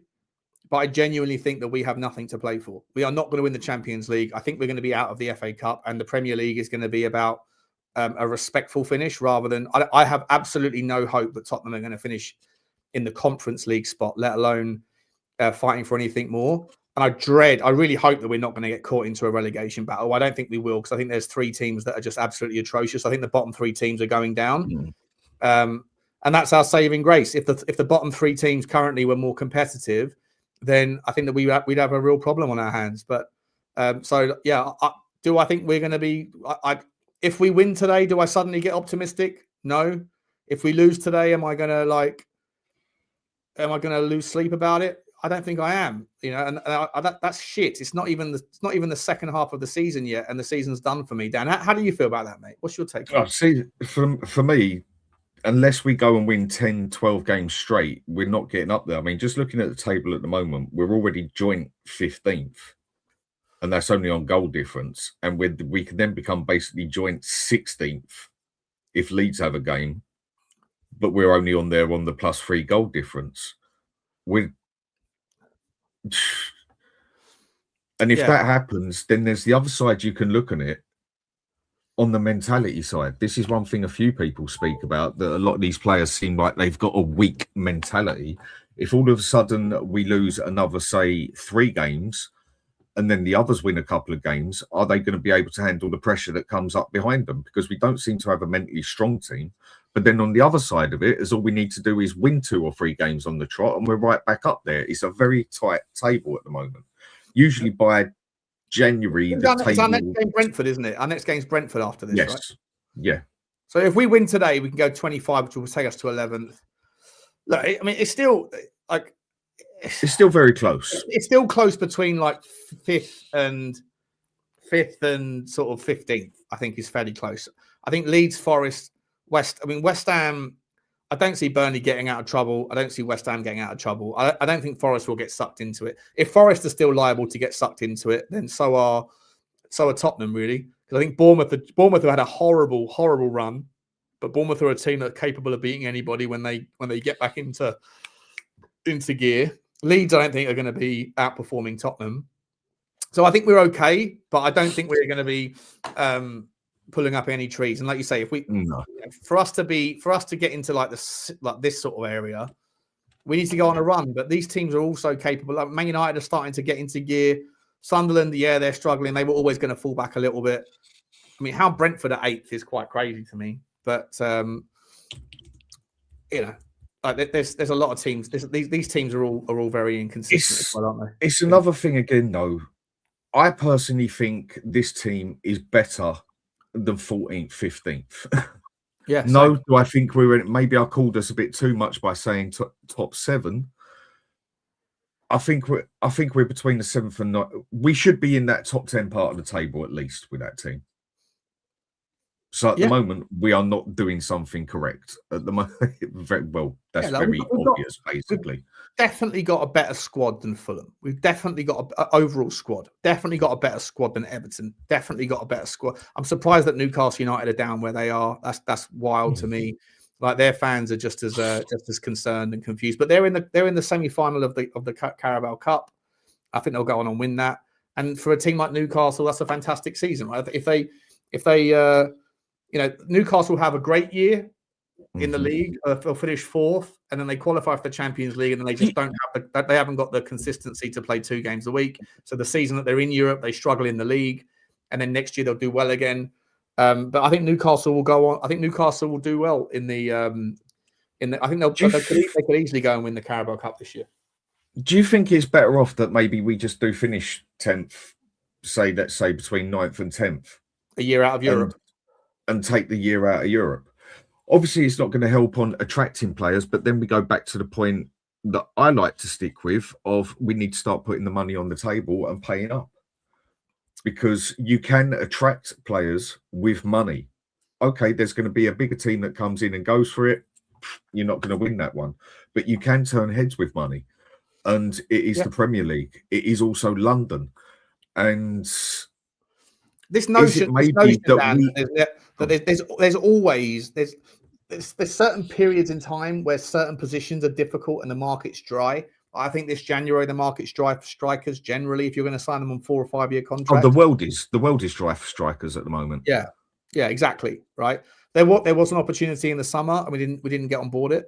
But generally speaking, like, this notion that Tottenham are always looking for like the next 17-year-old wonder kid, and we want to prioritize those things above fixing the roof.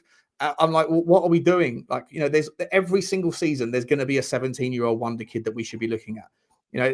Like, it's madness to me that Tottenham Hotspur are looking at players like Rayan right now from Vasco da Gama, who's a talented player, right? But I'm like, what? Why? Like, fix the roof first. First thing is first. All these clubs that are going and doing this.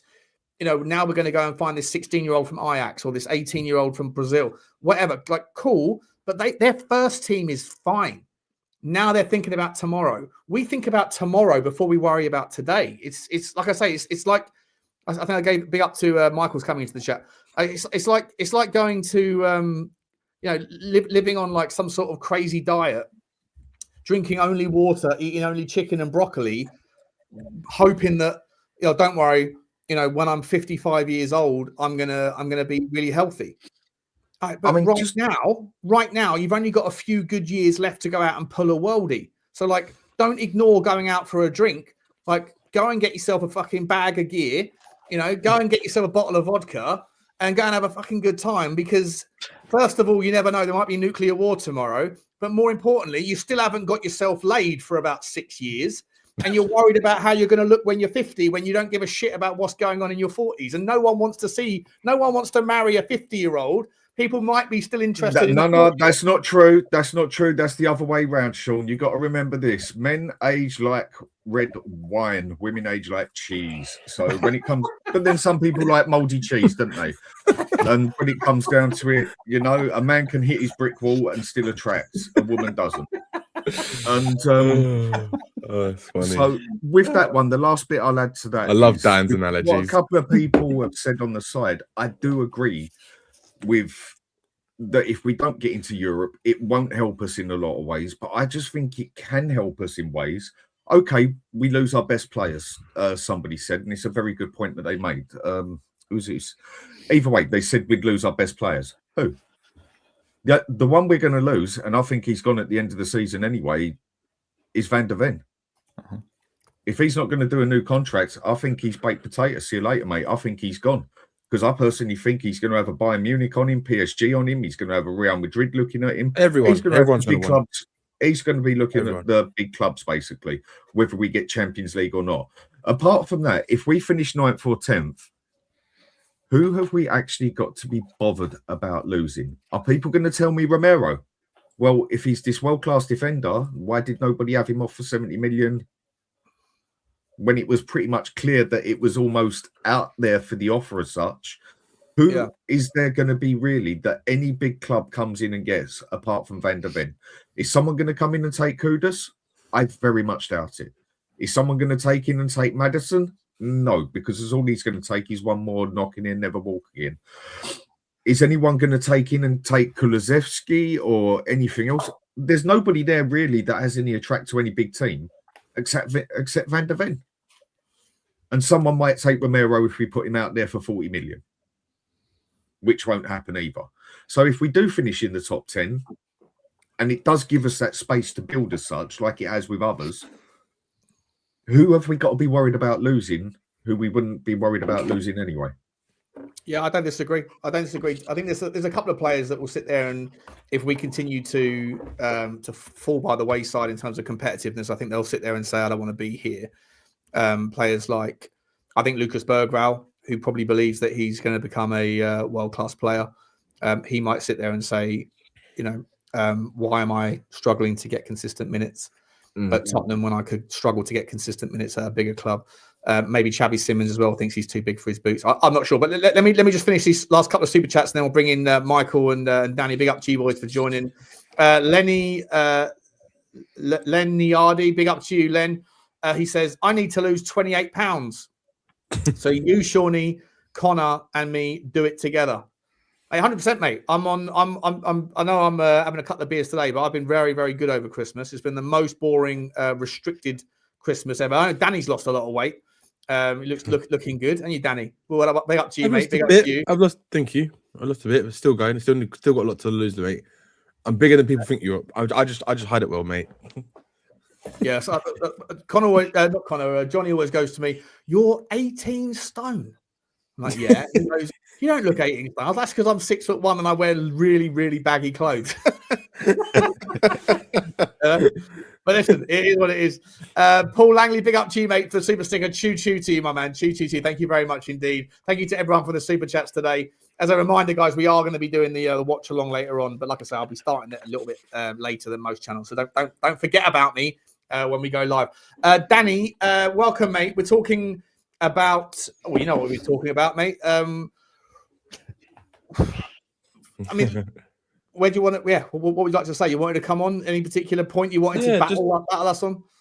No, it's just I just think that I know Dan was. I know I've spoken to Dan about this. I know I've seen you in speak about it a little bit, but I just think that there's a bit too much reaction from the fans. It's like it's kind of like how Spurs fans are. It's very extreme when something is not going right. It's like they look at the worst possible scenario, and I think like if you actually look at it at face value, right? I personally don't think our squad is stronger than last season. If you look at who's been fit and available for Thomas Frank to select from, I honestly cannot see the difference. Like, if anything, I think our attack is a lot worse.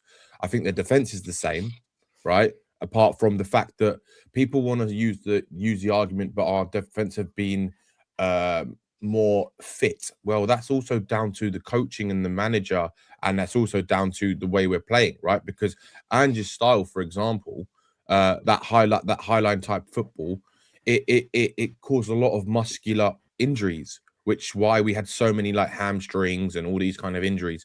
Van der Ven hasn't been out once. I know the season's not finished, but if you look at Romero and Van der Ven, who usually are always injured or injured quite a lot, them two have not been injured once, really. I mean, Romero, I think, missed a couple of games, but other than that, they've been pretty fit. But if you look at the other end of the pitch, where we're not, which is where we're struggling, really, right? Where with our creation, with our actual like productivity, we've lost a lot of attackers that, like Frank said in his interview yesterday, it's a massive loss when you've lost Maddison, Kulu, Son, and Solanke.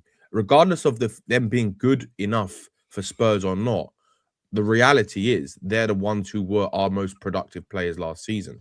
So it's like, I know people expecting people expecting better with what we have, because if we look at it from on paper, right, you could argue and say, yeah, we should be doing better, but then you have to look at the context and look at the circumstances.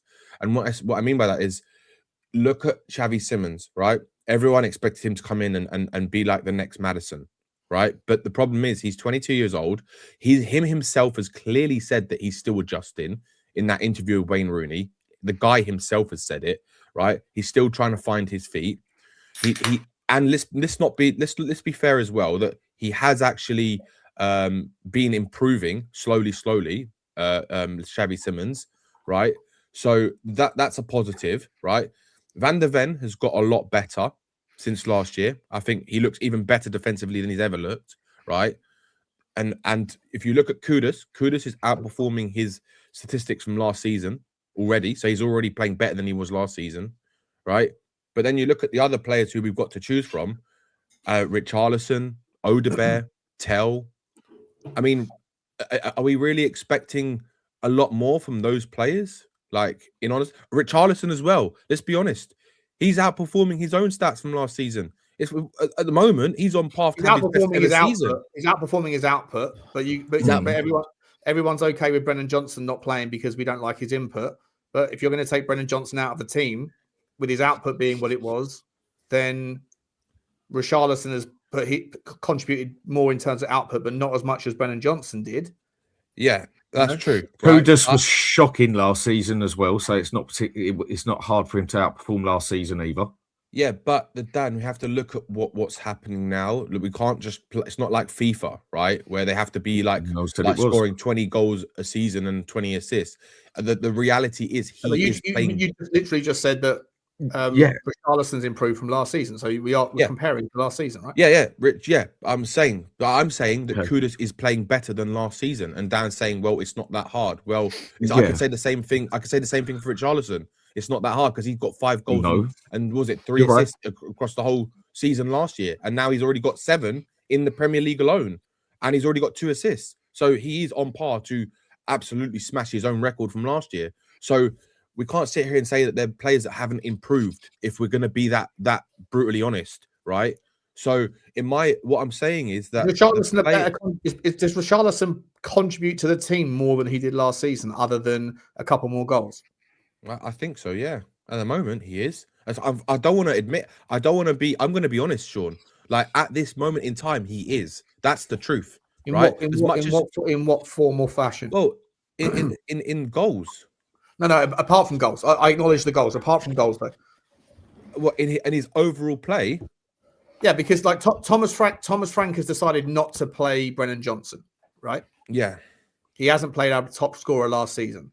So if you're deciding that if Thomas Frank is if the argument you're trying to present is that Thomas Frank is to some degree like held accountable, but it's the players that are shit, and he's decided to remove a player from the team in Brennan Johnson who contributed a lot of goals last season, then if we're giving the credit to to Thomas Frank for Richarlison improving, has Richarlison's improvement in output superseded the absence of Brennan Johnson? The answer is no, right? It can't be, because Brennan Johnson scored 24 goals last season and Richarlison won't score 24 goals. It wasn't 24 he scored. He scored 18.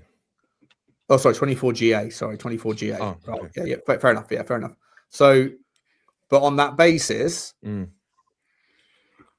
has Richarlison's input factors improved? Does he have a better first touch? Does he link up the play better this year than last year? I can't categorically say yes, because I haven't looked at the stats for that. But I would, based on the eye test, I would say probably no, because I mean, look at him. His touch is one of the worst I've ever seen for a footballer. Let's be honest, right? And the thing with Brennan Johnson is, let's also be honest with Brennan Johnson. We know he scored a lot of goals, but he scored a lot of goals in a system that really suited his style and his attributes, right? 100%. And if Frank was to use that style, is there an argument to say that we would be even worse than we are right now if we only made a style that just to suit one player? Isn't it not fair to say? Isn't that what we do with Richarlison, though? I never Well, understand this. Like, 'cause I don't- we change, we adapt our system to suit. When Richarlison's on the pitch, we cross the ball to him. When Richarlison isn't on the pitch, we don't cross the ball anywhere near as much. So we Yeah, but recognize his limitations and we play to his strengths. Would you if not you call say them that there's a lot more limitations with Brennan Johnson than there is with Richarlison? Because Brennan Johnson doesn't work hard. He can't beat a man, right? He's the same. He can't control a football. The only thing he's good at is he is good. He is a clinical finisher when he's in the box, right? He's very composed finisher. I'll give him that. Yeah. But when he does play, how many times do we say that it's like playing with 10 men on the pitch? Yeah, no, I And agree. I think it's the same with Richarlison personally. But yeah, I agree. I think it's kind of like, do you know what I see it as, Sean? I think it's kind of like who do you believe's going to offer you more in the way that Frank wants to try and set up the team? I think you'd say if you put Johnson up front, I think he'd struggle even more than Richarlison would, because I don't think the way we play, maybe it's hard to say because I don't know. Like I haven't seen him try it, right? So I can't really categorically say no, it won't work. But just by what I've seen, I think that Richarlison would suit the system better, which is why I think if it was Solanke playing, I think Solanke would have even more numbers in this system than Richarlison.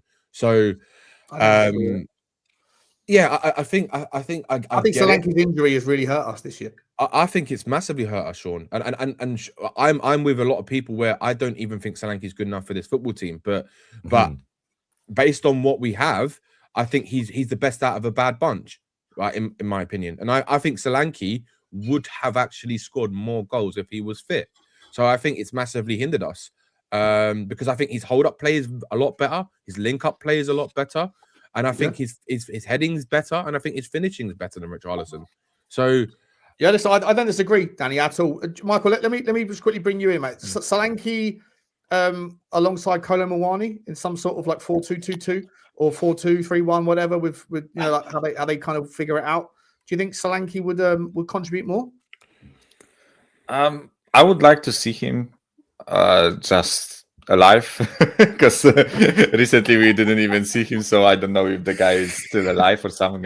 I don't know, but no. On a serious note, I think we have a chance of doing a 4-2-2-2. My only issue is that I think it's a really hard formation to pull off because the guys that play on the wide, they also need to come like invert into the midfield, and then the fullbacks need to overlap. I think it's a technically hard formation to pull off, and we are struggling in the most basic 4-3-3 formation, right? So I kind of see us struggling even more in a 4-2-2-2. But I think we have players for that. I think Xavi Simons on the left, Kudus on the right, two strikers up top, and preferably like a Palhinha Bentancur or Palhinha Berghvall midfield.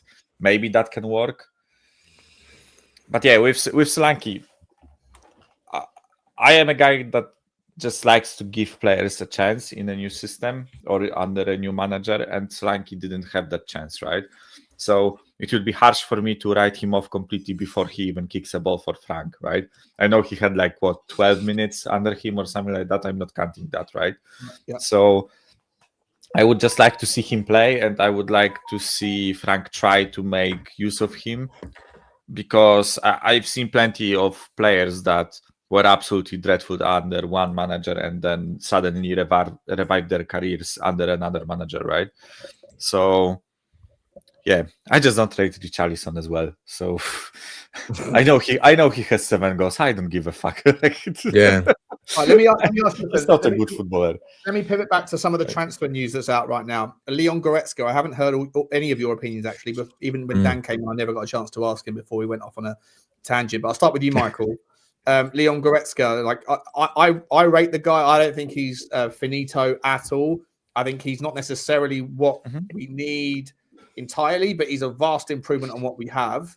But Twitter, the Twitter tactico gurus are all in unison, consensus that that's another reason if we sign him where Thomas Frank should sail off into the sunset. And I feel like there might be some agendas at play here. What's your takes on Leon Goretzka coming? Like, firstly, on the whole like Twitter tacticals, they will find a way to spin a narrative, like no matter what transfers we make, right? I think you made a perfect point of like we cannot sign players that are under 22 but are over 28. We cannot sign players outside of Premier League. We cannot sign players that aren't quick. We cannot sign players that aren't physical. Yeah. And you can spin a narrative with every single transfer you Yeah. want, right? I think my favorite example that I gave once was when we were scouting Kvaratskhelia, the guy from PSG now, right? We were scouting him when he was playing for Rubin Kazan in Russia. And everyone was like, oh, another fucking Levy signing. Why are we wasting time on him? Like, this guy is shit. Like, nobody ever saw a second of him playing, right? But he's shit. Like, why are we wasting time? Then he goes to Napoli, smashes it in the first season, and everyone is, we should have fucking signed Misha Kvaratskhelia. Go and slap 80 million for Napoli. Was another one. Yeah, Kim Min-jae, another one, right? Yeah. You know, that was I'm always- Conte that said no to Kvaratskhelia. Yeah. That was that Paratici actually recommended him. Yeah, I know. Like, I'm not saying whether we should have or shouldn't have, right? But the point was that there is always a transfer that you can just spin a narrative to make it look that it's bad without even looking at the player, right? And same thing with Leon Goretzka. Oh, he's over 30, he's slow, oh, he's not Prem proven, the most fucking like ridiculous argument I've ever had, the Prem proven bullshit, right? Like, if you look at Arsenal, City, and like Liverpool, 66% of the players they have aren't from the Premier League, right? They are bought from leagues outside of the Premier League. So like the Prem proven argument is absolutely ridiculous. And I agree that for me, he's like, if you gave me an option to sign Ederson from Atalanta or Leon Goretzka, I would probably choose Ederson, right? Sure. Same. But Leon Goretzka is still better than what we have in the midfield, or at least he's more solid than what we have in the midfield, right? Yeah. And he would be a wonderful option to use. So I honestly don't see this like negative approach towards like signing players that are over 30.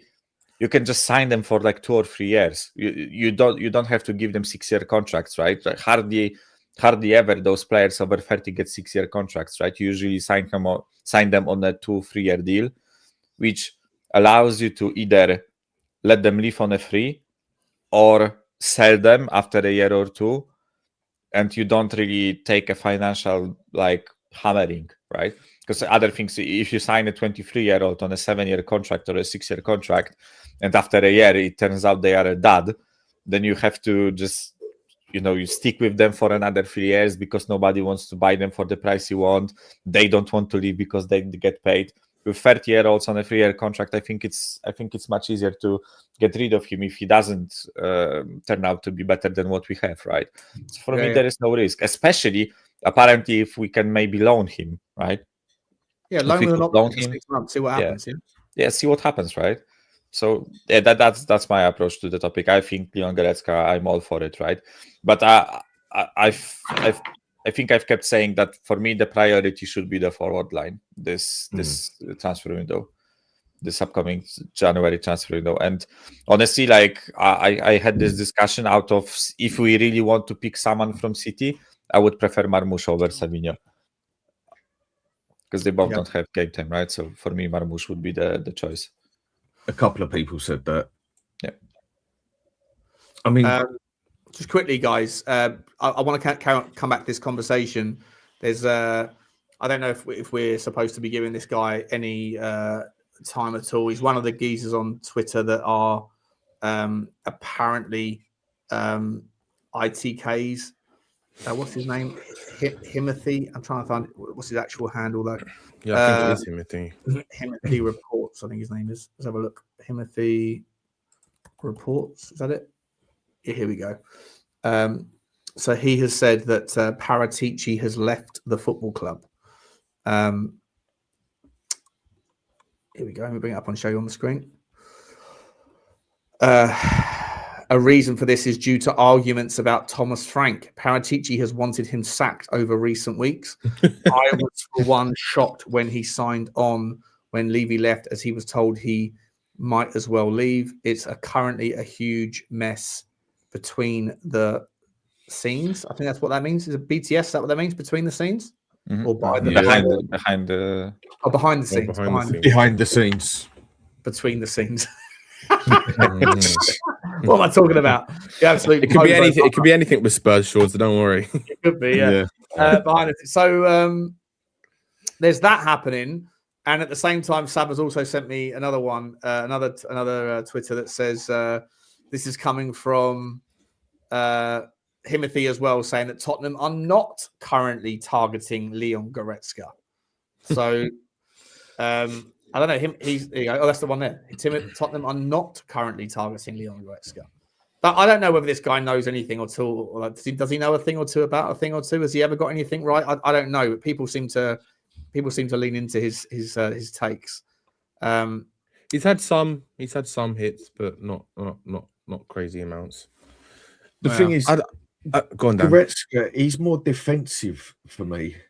Like, he's more of another Paulinia, Bentancur sort of player. For me, for whenever I've seen him play, he's not one that likes to push it right up the other end, like the box to box that we basically need. So I think I'm not saying he can't do it, but I think he's definitely more. He's definitely more defensive mentality. I don't know. I don't think so. I think he's a proper number 8. Yeah, he's a box-to-box player. He's a late box arriver. He's got a lovely ping on him. He's got a good pass. Yeah, he's got a lovely. So he's more of a Bentancur sort of player, a bit of a deep line playmaker. Yeah, how Bentancur used to play at Juventus. He's just trying to think of a player that I would describe him as. Like, is he a bit like a Ruben Neves? Nah, not really. Ruben Neves is definitely a deep line playmaker who just gets the ball and pings it. But this guy's someone who likes to drive with the ball, likes to drive in the space. He's big, he's strong, he's combative, he's physical. He's got a lovely pass. He progresses the ball 7-8 times a game. But this is the thing, like the Twitter like tacticos sit and say you can't pass the ball. Geese is in the 95th percentile for progressive passes, for passes into the final third, for short, medium, and like I'm sitting there going, like, the stats don't lie. And also, like, I've gone and spent like an hour looking at his everything reels in various departments. His through balls. He's the guy that picks the ball up late. He likes to make late runs into the box. I wouldn't call him. He's an 8. He's definitely an 8. He's a kind of everything midfielder. He can drive with the ball, and his passing. He's not like the world's best passer, but his passing never lets himself down. Do you know what, Sean? I wouldn't call him a defensive midfielder. I'd call him an old school. An old school 8. It's an old school 8. I think it's like one of those "what are we doing here" situations. Like we're sitting here talking about Leon Goretzka when we've got Pape Matar Sarr and we've got bloody Archie Gray in midfield, a declined Bentancur. It's like we're comparing a quality player to absolute crap that we've got. I'm not arguing getting him, Dan. I'm just asking what sort of player I know you're not, right? For me, I think all the Spurs fans want to sit here and say, like, you see it in comments, in chats, and whatever, people, they want to sit here and say that we should be doing better, but yet they turn their noses at a player like this. Like, I don't understand. But Dan, I think we can do better. I think we can. I think we can go out and get better. Dan, I get that, right? But the whole point of building a squad is to improve when you can improve, right? And he is an improvement on what we have. I'm not disputing that, and I'll take him all day long. But I think we could go out and put the money down for Edison and bring Edison in, who is a young enough player, but old enough player for experience as well.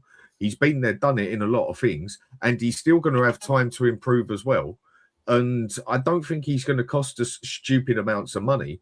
So for me, that would be the more sensible move. Same as I said, I think Kone is better than what a lot of people rate over here. Have you seen the roots about Kone to Man United for next year in the summer? And they want Dragusin. Go and stick Dragusin on the table on 50 million and say, there's your offer for Kone. If you don't try, you don't get. Just quickly on Leon Goretzka, okay? Just. I would take him all day long. I agree with you, Dan. Like first of all, his passing stats are phenomenal. Okay, absolutely phenomenal. Yeah, it's crazy, unbelievable. Crazy. Anyone that any tactico, quote unquote, that tells you that he's just a runner, obviously doesn't watch him. I don't watch him. His passing stats are phenomenal. Okay, progressive passes 8 times a game. We haven't got a progressive passer. You go and watch you go and look at the stats, the heat map and the passing map on SofaScore after every Tottenham game. You like the likes of Archie Gray that apparently are like when Archie Gray has they're all pass, but they're all short balls forward, long balls back. Right. Look at this one though. He is someone that breaks the first man. So if you're up against a midfield press, a man-to-man press, which is something that 15 teams in the Premier League employ against us, successful take-ons, 81.8% of the time, 99th percentile. He doesn't do it as much as he should, okay? Because he doesn't. But when he does, he absolutely smashes it.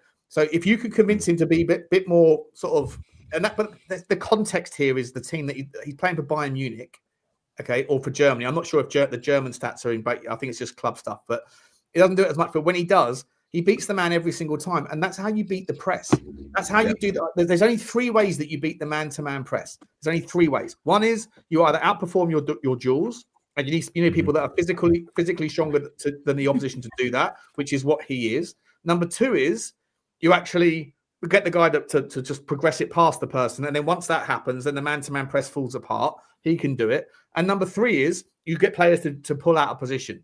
So if the 10, like a Xavi Simons or James Maddison last year, runs deep, then if there's a man-to-man press going on, a man-to-man marking press, then whoever's marking him, the 6 or whatever else, will have to follow him and track him to a certain degree. And then that opens up space for other people to occupy. This guy can do all of those things. How tall is he, Sean? Because is he quite a tall man, isn't he? Yeah, he's like 6'2", I think. Maybe look, he's up here. He's big. Oh, 1 second. Also, someone in the chat said it might be a good idea. 6'2.5". Yeah, he's big. He's big. That's what you want as well. You want a big, strong player like that in midfield. But look at this, though, right? So, also, Sean, just to interrupt you, after this, someone's in the chat said if you can compare Edison's stats just to see the comparison. After. Oh yeah, I'll do it now. So okay, fair enough.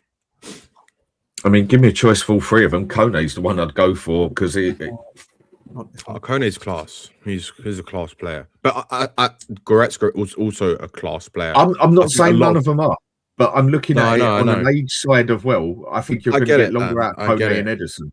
I'd complain about any of them. Of course you would, but could it be a case of like them going for Goretzka now for the next 2 years while they can sort out more important areas? It is an important area in the squad, but you go and get him. It could for a cheaper fee. I know this is. I'm also playing devil's advocate in the way that Tottenham are Tottenham, and we haven't seen what this board are going to do yet in terms of spending money. So we don't know. I mean, people do say, like, why do you complain about the money you spend, whatever? I don't give a shit what money we spend on it. But the point is, we know the lack of money we do usually spend. So how can we get the most out of it? No, it's not the lack of money we spend.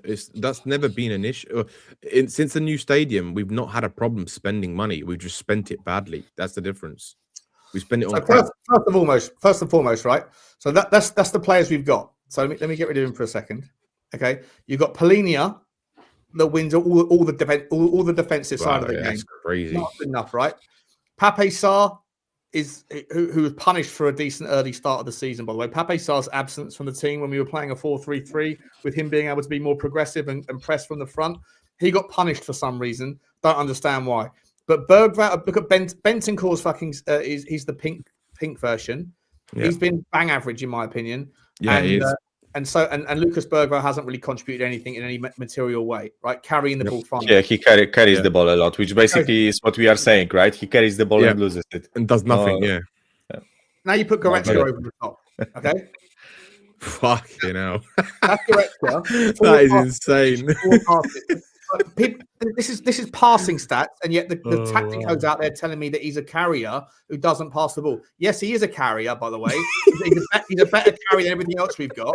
He's also a better passer. Percentage levels. He passes. He's levels, right? He's absolute level. Now let me get rid of. Who was what was the name you wanted? Edison. Edison. Yeah, Edison and Kone. And Kone. And Kone Look, from he's Maybe better get, than get, Edison. rid- He's get rid he's of better than our Edison. guys because like the graph is now a bit Yeah, it's like, too crazy. Okay, so we've seen how shit Berghvall is, we've seen how shit Sarr is, we've seen how shit. Keep Paulini because it's good to have that because that's who they'll be playing with probably. Okay, so Goretzka's the orange, and the other Goretzka's orange amazing. is so Manuel Kone is basically exactly the same. Mhm. and same thing Oh, with yeah. Ederson, by the way. Ederson also looks like and Edison. Yeah, almost the exactly. same, They're very like- similar. They're all sorts of similar players, right? players, yeah. Very similar players. So On this Edison- spot, Sean, it looks like Goretzka's overall the better player. If you Who's the look, purple one? Let's get rid of Jalapalino for a minute. Uh, There's the three. Okay, so it's carrying a very wise, close. Edison doesn't carry the ball quite as much, but he's slightly better defensively than the other two. Mhm. Goretzka is slightly less in terms of the defensive side, right? But that also remember that he's playing for Bayern Munich, who are smashing the Bundesliga, versus Edison's Atalanta. And also he would be playing with Palhinha, who, as we saw, can do is that work. like the best out of the bunch in terms of defensive stats, right? Okay. Yeah. You give me a midfield three of Goretzka, Palhinha, and Xavi Simons, and you tell me that isn't a wonderful midfield to be able to That is a work great both sides midfield. of the game with. 100%.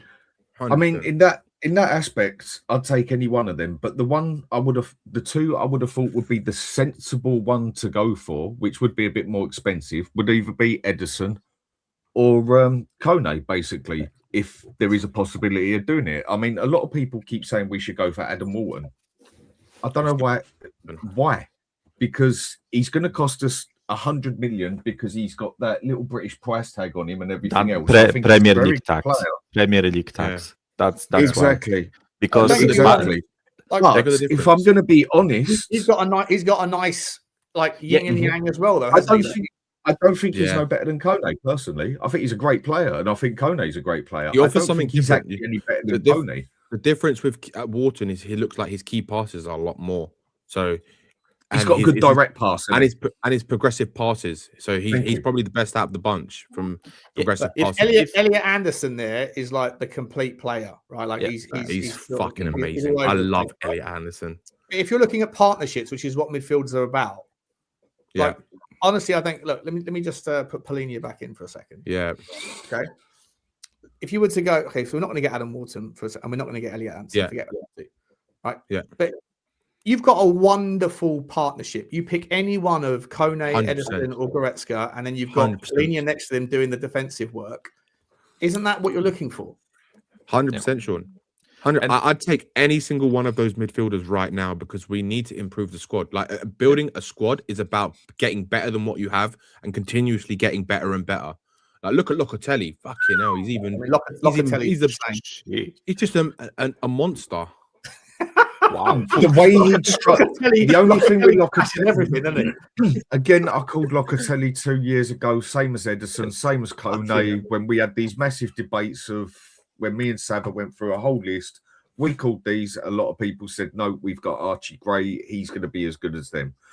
Locatelli is one I would love to have at Spurs. The only thing I have with Locatelli is I just don't quite know if he's got the pace for the Premier League, depending how we played as such, whereas the others blatantly have. I think the best overall option. CAL. That's fine. Yeah, but it's the Turkish C with the little thing at the bottom. think You so knew who I was that's looking the- for, didn't you? You knew who I was looking for. Yeah, Alan, there you go. I think, Dan, that's the hardest thing, right? When you're looking at players from other leagues, because someone like Locatelli is unbelievable. He'd be unbelievable in a lot of leagues. But the thing is, in modern football, especially in the Premier League, is that it's all about, a lot of it is down to being an athlete. And if you cannot get up to those standards of athleticism, right, then he's going to look like a shit player because he's going to. Then it also depends then how you want the player to play, how you tell him to play. I mean, for me, Locatelli, if I'm going to relate him to a player that's been over, he's a Michael Carrick. Whether he's as good or not, I'm not saying, but he's basically a Michael Carrick, world class, very underrated player, yeah. And he's a sort of Michael Carrick player. He'll sit there, do his little bit, but ping the passes out. If that's what we want him to do, and he can defend as well, then I'd take doesn't him in want him? Paulinho's place, play him as a DM I cross agree. by and playmaker. Completely agree. With my Kone or Edison next to him. And the reason I do say go for Kone or Edison over Walton is because I don't think there's that much difference in Kone on Forget Walton. Yeah, and the forget money Walton we anyway. would, because I don't see that one happening because he is No. Forget Walton. Any one of with those four players, right? They're all like obviously Nicola Barella is a baller, but he's not. You're not going to get him. That's You're not gonna get happening. him. No chance you're going to get him. Not I now. reckon we get two of them for 110, 120 million. I reckon we could pull off Edison and Kone for 120 million and throw Dragusin in for Roma. Personal opinion.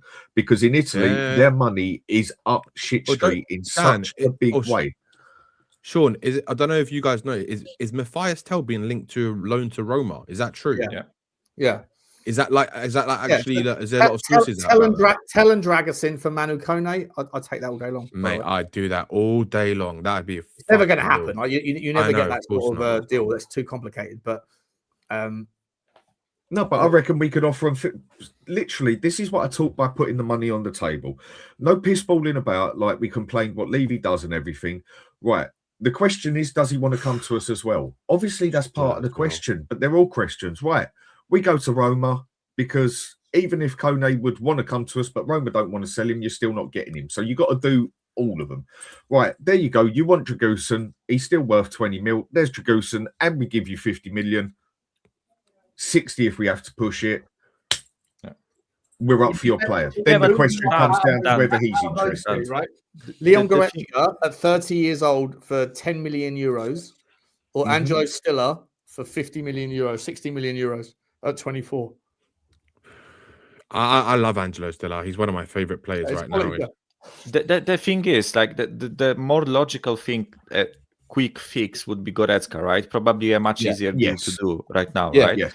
But this club has the money to pull off Angelo Stiller and someone else in the same window, right? They could get both. Like, they could go and get. I know it's really hard, right? I know it's really hard, but we can do this, right? So I would be perfectly fine with just Goretzka, right? Just Goretzka, but or even loan Goretzka for half a year and then buy Stiller in the summer, right? I know the competition then will be much bigger, right? But we just, how many midfielders did we go through? Locatelli, Kone, Ederson, Stiller, Wharton, Anderson, Goretzka, like almost 10 midfielders, right? One of them we will be able to buy. One of them, right? And every single one of them was better than what we have in the midfield, right? What, Michael? I agree with you. And someone actually said it in the comments. They said that we need leaders, and I think that is such a key thing. So I think out of the players that we're linked with and the players we put up, I think we're gonna need right now. We need someone who can control that midfield, like who is a leader. So out of those players, who would you say is the most realistic target we could get? Kone. Kone, yeah, but realistically, I'd say Kone. Don't we have Palhinha as a leader, right? Don't we have Palhinha as a leader in the midfield? I would consider him a leader, right? Yeah. Like he looks like a guy that just does the dirty work and leads by example, right? So I think in the midfield, if we just pair Palhinha with someone who complements his weaknesses, right? What you've shown on the graph, Sean, right? Like how Ederson and Palhinha were matching, right? They were great in each other's weaknesses. Let's call it that way, right? 100%. So I think if we pair Palhinha with someone who does what he doesn't do, I think Palhinha can be a leader, right? Because he can smash into someone, take the ball off them, pass it to Ederson, and Ederson carries the ball through the midfield, right? Or Kone, or Locatelli, or whoever else, right? So isn't that the perfect midfield there, Michael? Yeah. Not perfect, right? Because they're both 30 not perfect, right? But but for now, Sean, realistically, definitely. And then if Goretzka would be a really smart move. Seriously, and Javi Simons on top of that, right? As a number 10 in front of them. Because if just say if you get Goretzka, right, then it doesn't necessarily mean you can't go and buy another player in the summer, right? Just say if you buy him as a player, hang on, not in January, right? Like fucking sell sell or cut up the contract of Bissouma. Fuck that company. Yeah, 100%. Yeah, agree, Sean. I fucking Money agree, poof, for the stream. Was that money? Get him out of the club. Give him a out of free the club, part right? in balloon as well. And then go. And then where's the? See, Gray doesn't even get on the. Doesn't even make the list because he hasn't played enough minutes, right? But like you loan out someone like him, right? And then you bring in someone else. So go and get me Goretzka for 10 milski or a loan with an option, whatever, right? A loan because it wouldn't be an option because he's out of contract, but like a loan with an obligation. I know actually there's not. You wouldn't even get a loan because you might as well just. Yeah, you cannot loan him if he only has half a year on the 2 million quid and say, like, we'll take him off your hands for the rest of his contract. Essentially, we'll pay his wages. We'll take him off your hands, right? Because at the end of the season, he's out of contract anyway, and then we have an option with the player to make it permanent pending certain things. Yeah. Okay, so sort of thing like what we did with Pierre and add Ruben Neves. Add Ruben Neves to the list. By the way, I want to see. I know it's in Saudi Arabia, right? But it won't come up because it's not in Europe's top 5 league.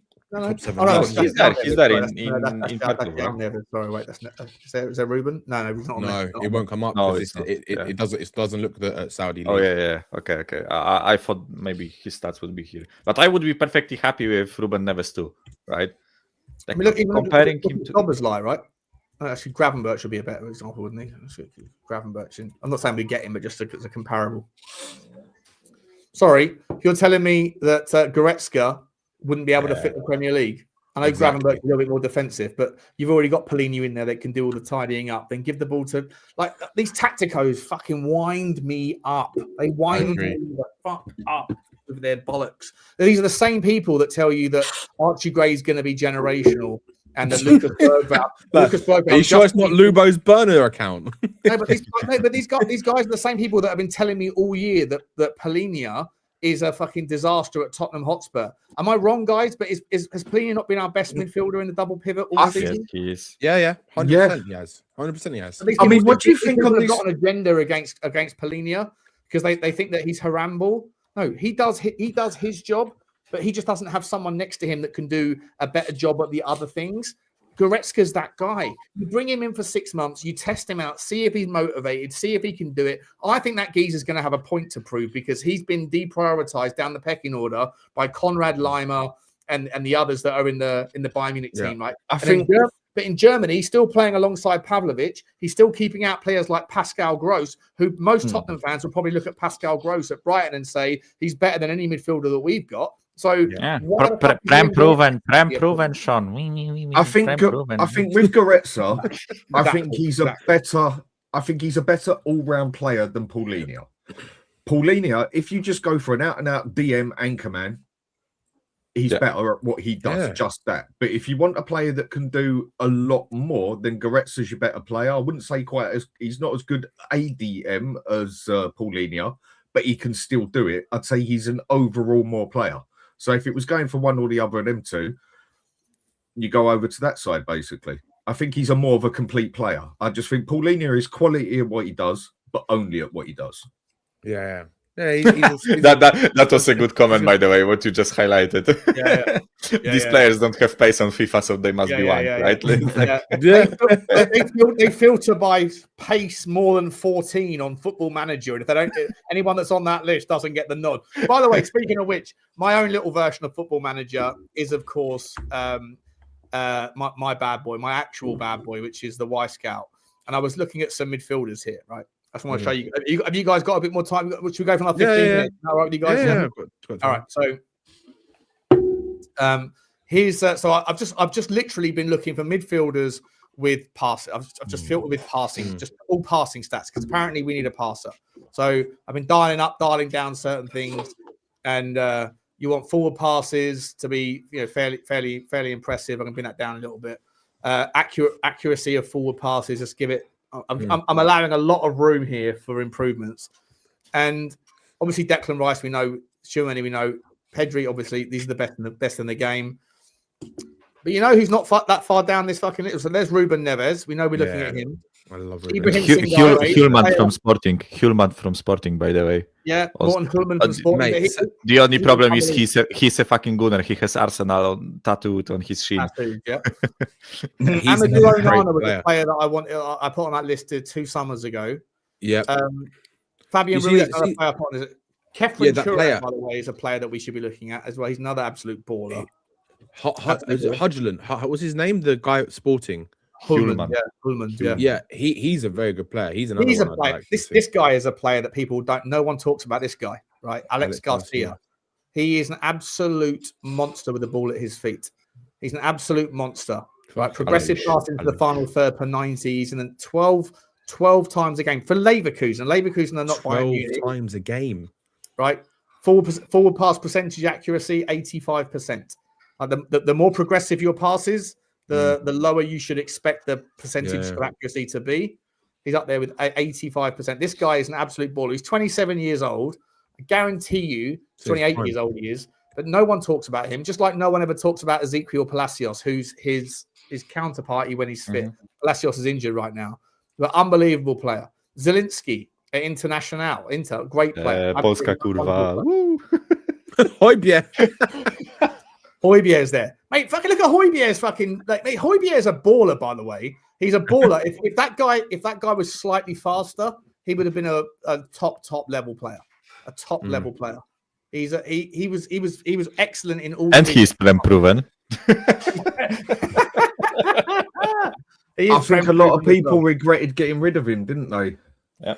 Like realised he could have helped hanging on to him basically. See, I love Sangare, not in Forest. I think. Yeah, Ibrahim Sangare. But I put him on my list when he was at PSV Eindhoven. People told me I was a donut.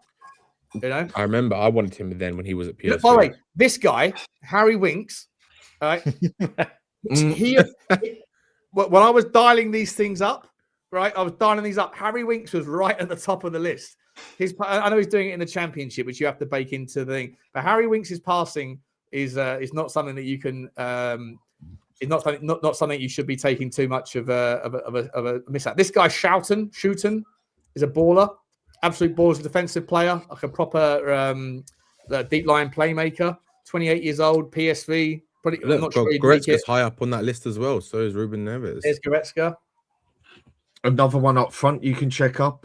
Someone on the chat said it as well. Is someone who I mentioned at the start of the season, Keteleri. He's another one who I think has got potential. Mate, yeah. What a player he is, by the way. Did you see the goal he scored last week? Unbelievable.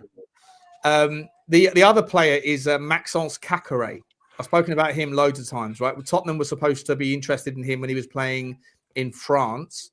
Because I said at the time, I was like, you know what? Daniel Levy's going to go about looking into the French leagues to find some talent, because the French league is obviously broke because of the TV rights collapse, all that stuff.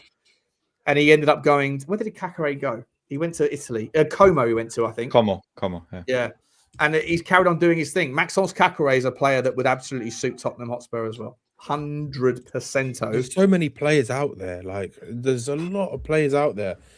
We just need a recruitment team and a board that will go and say, yeah, let's go and get some good players. Because do you know, Sean, honestly, like one of the things I wanted to come on and say was that for me, I know people have got the issues with Thomas Frank, right? I've never wanted him in the first place, but he's here, right? I think it's the silly thing to sack him right this minute, right? Because for me, it shows even more unrest of what's going on behind the scenes, and you need some kind of stability, considering like we've got a Paratici who's going to be leaving, we've got a board that's completely all over the place, brand new as well. So for me, if Thomas Frank does get sacked at some point in the near future, I don't care who the manager is. All I want to see is a plan from the board, right? Because for me, it doesn't really matter where we go if there's no plan. Like if for example, if we bring another manager in and we go and get like more 19-year-olds, like the ones you said we were linked with, right? Then how does that give any fan belief that we're going to actually improve? Because we're not going to get ready-made players that we know that we need right now. Like not players. I'm with you, man. But you shoot forward to 27-28 season. Do you guys actually believe that there won't be a 17-year-old wonder kid in 2 years' time that's currently 14 and a half, 15 years old, that is smashing goals in Ajax Yeah, or it in could be. Yeah, of course you know, it could be. Japan or wherever. There's always the next wonder kid, course. right? There's always the next wonder kid. But Tottenham Hotspur think that because other teams are doing it, we need to be doing it. But every other team that's looking at the 17-year-olds, they've already got an unbelievable first team. What we don't have is an unbelievable first team. And what we really don't have is any leaders on the pitch, any captains, any notion of like of stability, of people that have been there and struggled and know how to rally the troops. Michael, I completely agree with you when you said that Palhinha is a leader. We saw him. He came off the pitch in the PSG Super Cup, and he was like, he didn't sit in his dugout, put his snoot up like this, and then go like that. He was on the sideline bellowing. He was on the sideline kicking goals like Arteta does. He was kicking every single ball when he came off that pitch, and I think that he's a player that, for some reason, elements of our fan base that think they know a little bit more than they really do. That have never done anything in football. Not that I have. I've never even kicked a fucking football in my life, to be honest. So I don't know anything. But I'm just saying, like, I know a fraud when I fucking see one. And these people, like, they sit there and they've made their mind up about certain people and they want to be right. And then they say, oh, this next guy is a similar thing to him. So therefore he's wrong immediately as well, because I'm right about the thing I've already been wrong about. And Palhinha is a leader. You put someone next to him that's 30 years old. They can be two 30-year-olds that then Berghvall and Sarr and Gray and whoever else can learn from. Yeah. You know what I mean? And then you've got like 2 years of buffer there where when those guys do decline, those other guys are going to be 21, 22, 23, and they're ready to step in. And that's a gradual process. But this notion that we can't have a 30-year-old in our team now because they're past it. Past what? Past Bayern Munich shelf life? It's Fair another enough. Spursy way, Sean. It's another Spursy thing. Team. Sorry, Dan, one second. Bayern Munich are like the third best team in fucking Europe. Like, to sit there and for Bayern Munich fans to say Goretzka's done, third, fourth, whatever. Ridiculous. For Tottenham Hotspur fans to think that because Bayern Munich fans don't see the value in him anymore, that he's therefore no good for Tottenham. What planet are you on? Like, Sean, one thing to add to that, right, is Bayern Munich have better players than Goretzka. That doesn't mean that Goretzka is shit, right? No. That just means that they have better players than him, right? It's like an easy thing to understand, right? And with all due respect, for some people, it's not like it's not. But listen, that's up to them. Right, like they have to start using their brains, because otherwise, like, we will have those ridiculous arguments all the time, right? It's like, with all due respect to our club, we are at Bayern Munich's level, right? Exactly. And I hate this whole like Bayern Munich reject. So fucking what, right? Like, who cares that they have better players than him, right? Like, Gnabry and Sané were good players, but they bought Olise, and Olise is better than Sané, so Sané ended up getting sold, right? That's just easy to understand. Like, we can make arguments like this for every single position, every single team, right? You just buy better players. And I have to add one thing, right? I don't have anything against buying prospects, right?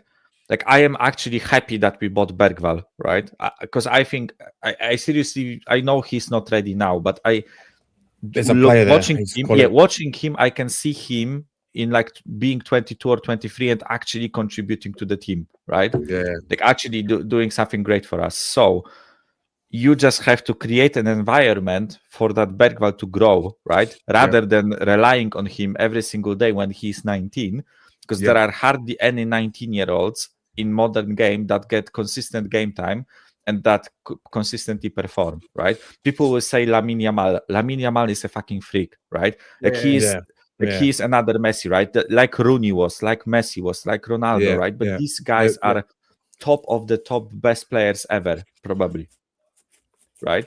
Completely agree, Michael. Not probably, right? So when you have a guy like Lucas Berghvall, who is sorry, but Danny, I'll quickly finish, right? When you have a player like Lucas Berghvall who is talented and who has like potential to be a good player, I'm not even saying a star, right? But you have to give him an environment, a stable environment to grow, right? But with us, we have like cheaters like Bentancur and Bissouma, right? Who are way past it. Our club is unstable as hell, right? We constantly lose games. And then when Berghvall comes on, 19-year-old, right, and he doesn't immediately impact the game, the fan base gets on his case and say that he's shit and this and that, right? Like, as I said, I agree that he's not ready, right? But like, that's not an environment for him to be ready, right? Like it's a sink or swim situation, and I think some players are swimming, some are sinking in our club, right? We know don't. what it's We like, should be give on them a loan. life jacket. Yeah, we don't give them a life jacket. No, He should be on loan, or he should better team. He should have better teammates in No, team I think to play alongside. Berghvall Right? is one of the players in our squad that should be in the squad. I don't think he should be on loan. If anyone's going to be on loan, it should be Archie Gray, right? And the rest of them, or get rid of them, because with Berghvall, he can offer something different that we do not have in the squad.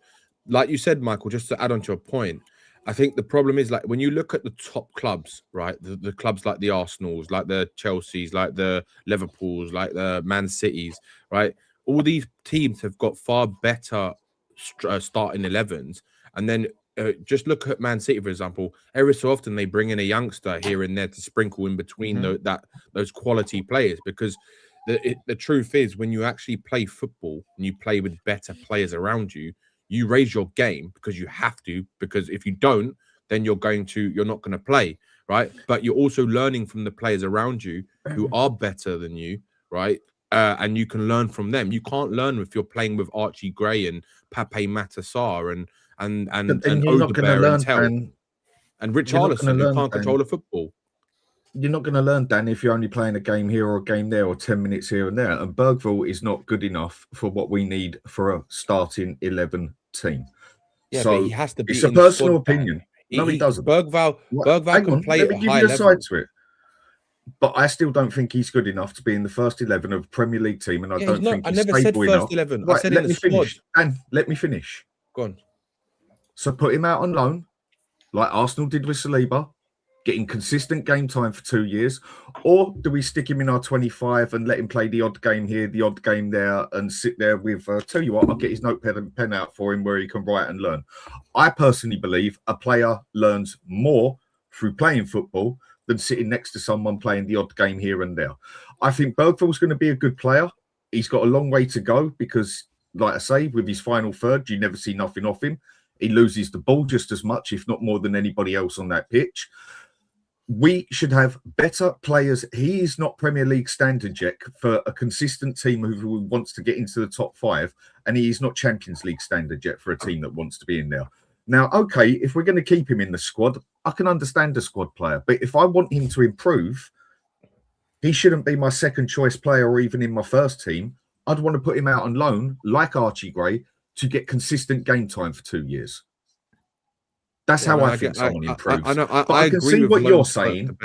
I can see what you're saying as well. I just personally believe you can learn more through playing than sitting there with a notepad playing the odd game here and there.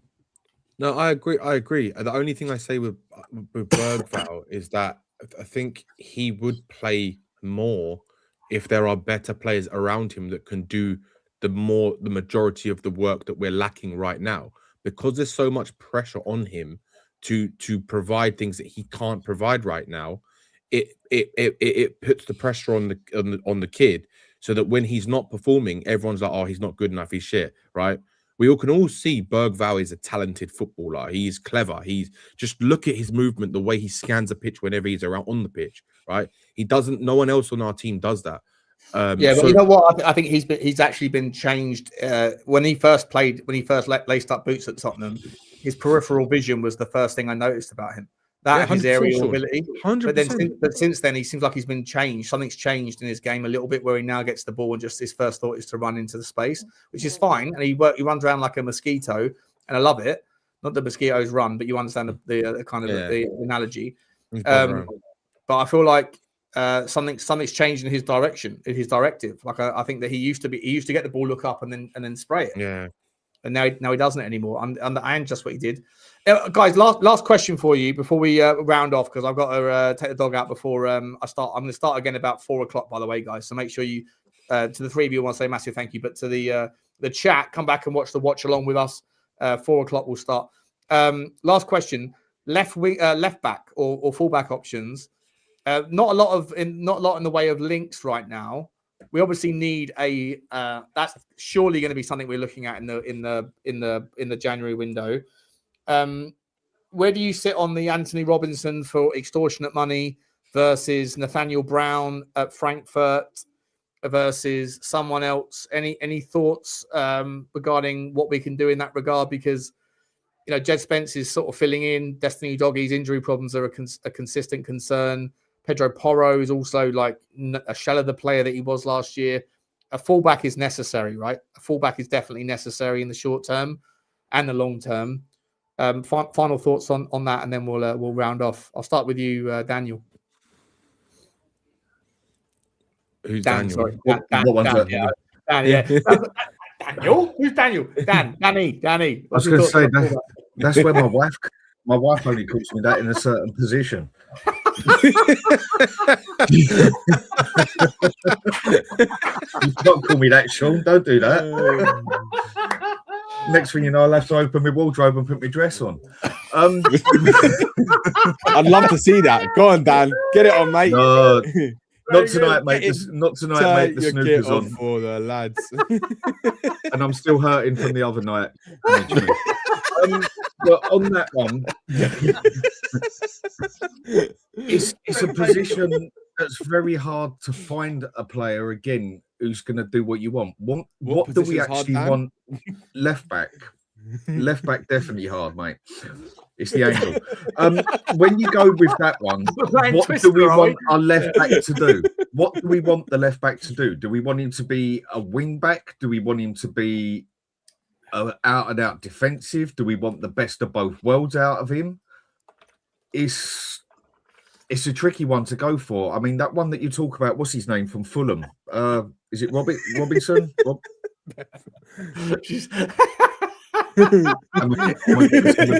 She's mortified. Big up to you, man. Big up to you. Yeah, looks like I'm gonna be walking even funnier by the time I get off of here.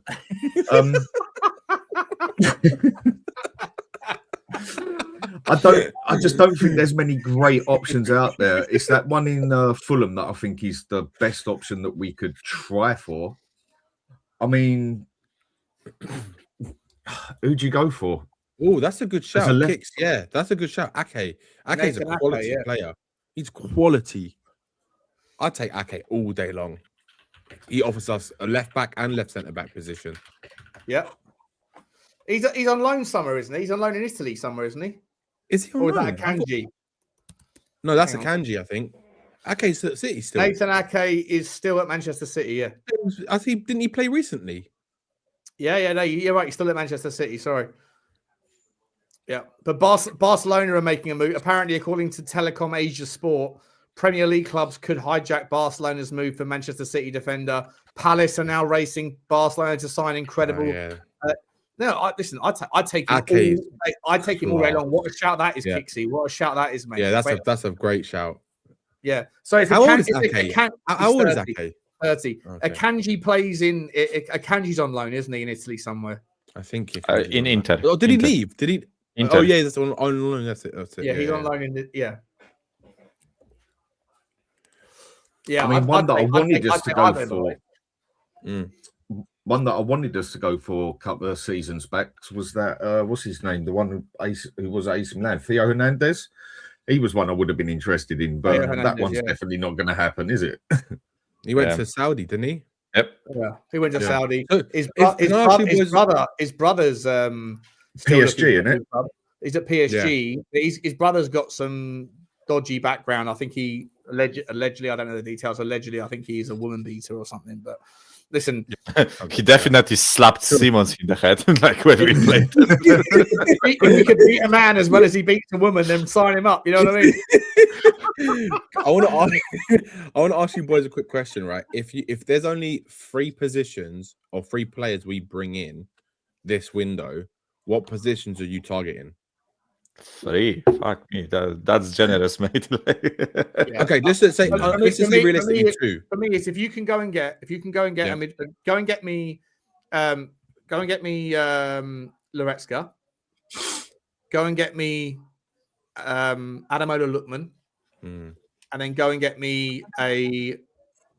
I think we need a fullback as well. So go and get me an Ake. I think that's a fucking shout, by the way, Kicks. I think it's a brilliant shout. That is a great shout. Those three, and I'd say for a January window, that's brilliant. You're not going to be able to fix everything in one window, especially not January. But if you get me those three, I'm like, that's fair play Tottenham, fair play Vinay, fair play whatever else. You know, it is what it is. That will do for me. Obviously, in an ideal world, you could go and get like Ake, Goretzka, Lookman, Savinho, and insert a number 9 in there. Like Lookman can play as the 9 in a back 3 model, but like we're not going to sign 5 players, are we? But that's what I'm talking about. I completely agree with that. I don't disagree. Yeah, for me, that's the 3 key positions we need right now. Number 8, I would prefer a left winger, I think, over a striker. But I wouldn't be mad if we got a striker and played like Colomwani on the left or something. So an attacker, right? An attacker, a number 8 and a left back. That's 3 positions for me. And I think one of them you can take care of with a loan, like or like a cheap deal, like Goretzka, and then on the other 2 you can spend some money, right? And listen, like I don't see a reason as to why we couldn't spend 60 to 80 million this window, right? We could spend more than that, I think. I know we can. I know we can, right? But Alex in the chat, Alex, is it Dennis? He said Robinson and Dye, and this one. I think that's a great shout as well. That would be a lot of money. That would be a lot of money, right? But I think we can afford. I think we could afford that though. I don't think we can't afford that. We didn't spend a lot of money in the summer. If you'd actually look at what we actually spent, we didn't. Yeah, 100%. One second. And how much have we actually? Apparently, we've got 150 million quid.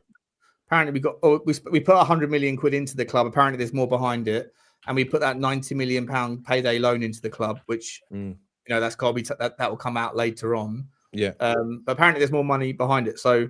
Yeah, but there's money to spend. Yeah. Listen, but as long as you're getting players in that are going to be massive, major improvements, regardless of who. Yeah, and Dye would work in most managerial systems, right?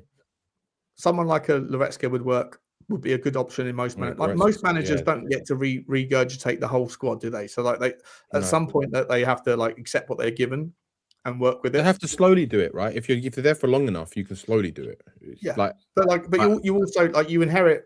If you inherit a great squad, like not every manager can expect to come in and go, I need an entire new football team. Yeah. You have to look at what you have and work with it. But guys, listen, we're going to leave it there. I want to say a massive thank you. Let me just do the last few super chats. Sean the boss put in a super sticker. Choo to you, Shawnee. Big up to you, my man.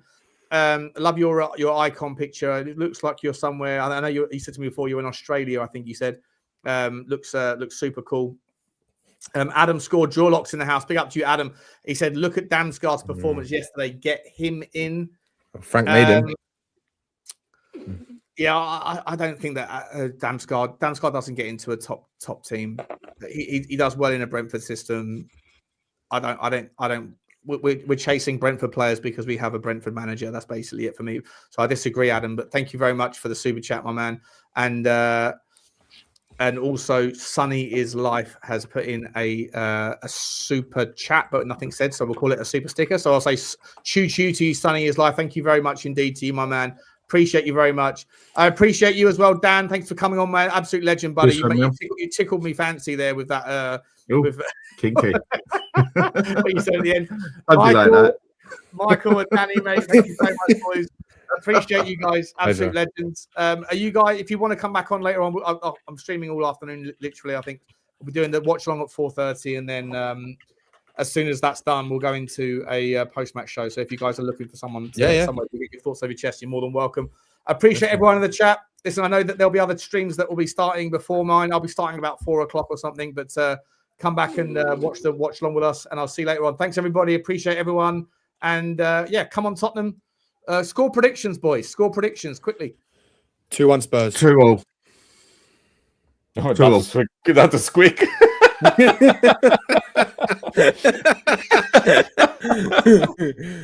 2-1 Spurs. shit. My head's saying I draw, think but my I heart's think saying we'll win. I think we'll win Yeah. 2-1. I don't know why. I just think Palace are really tired.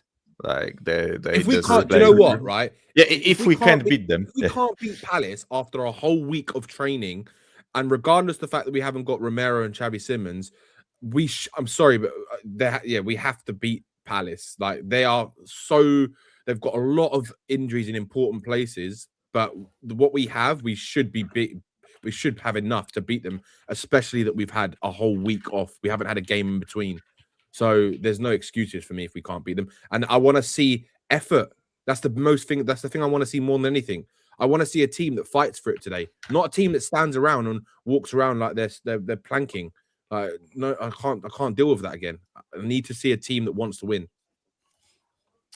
Yeah, I went for 2-1 on the Spurs 5, and I'm a little bit concerned because I've subsequently seen the team news, or at least the predicted team news, and I think that Tottenham actually are going to have I'm concerned about my top spot on the Spurs 5 leaderboard.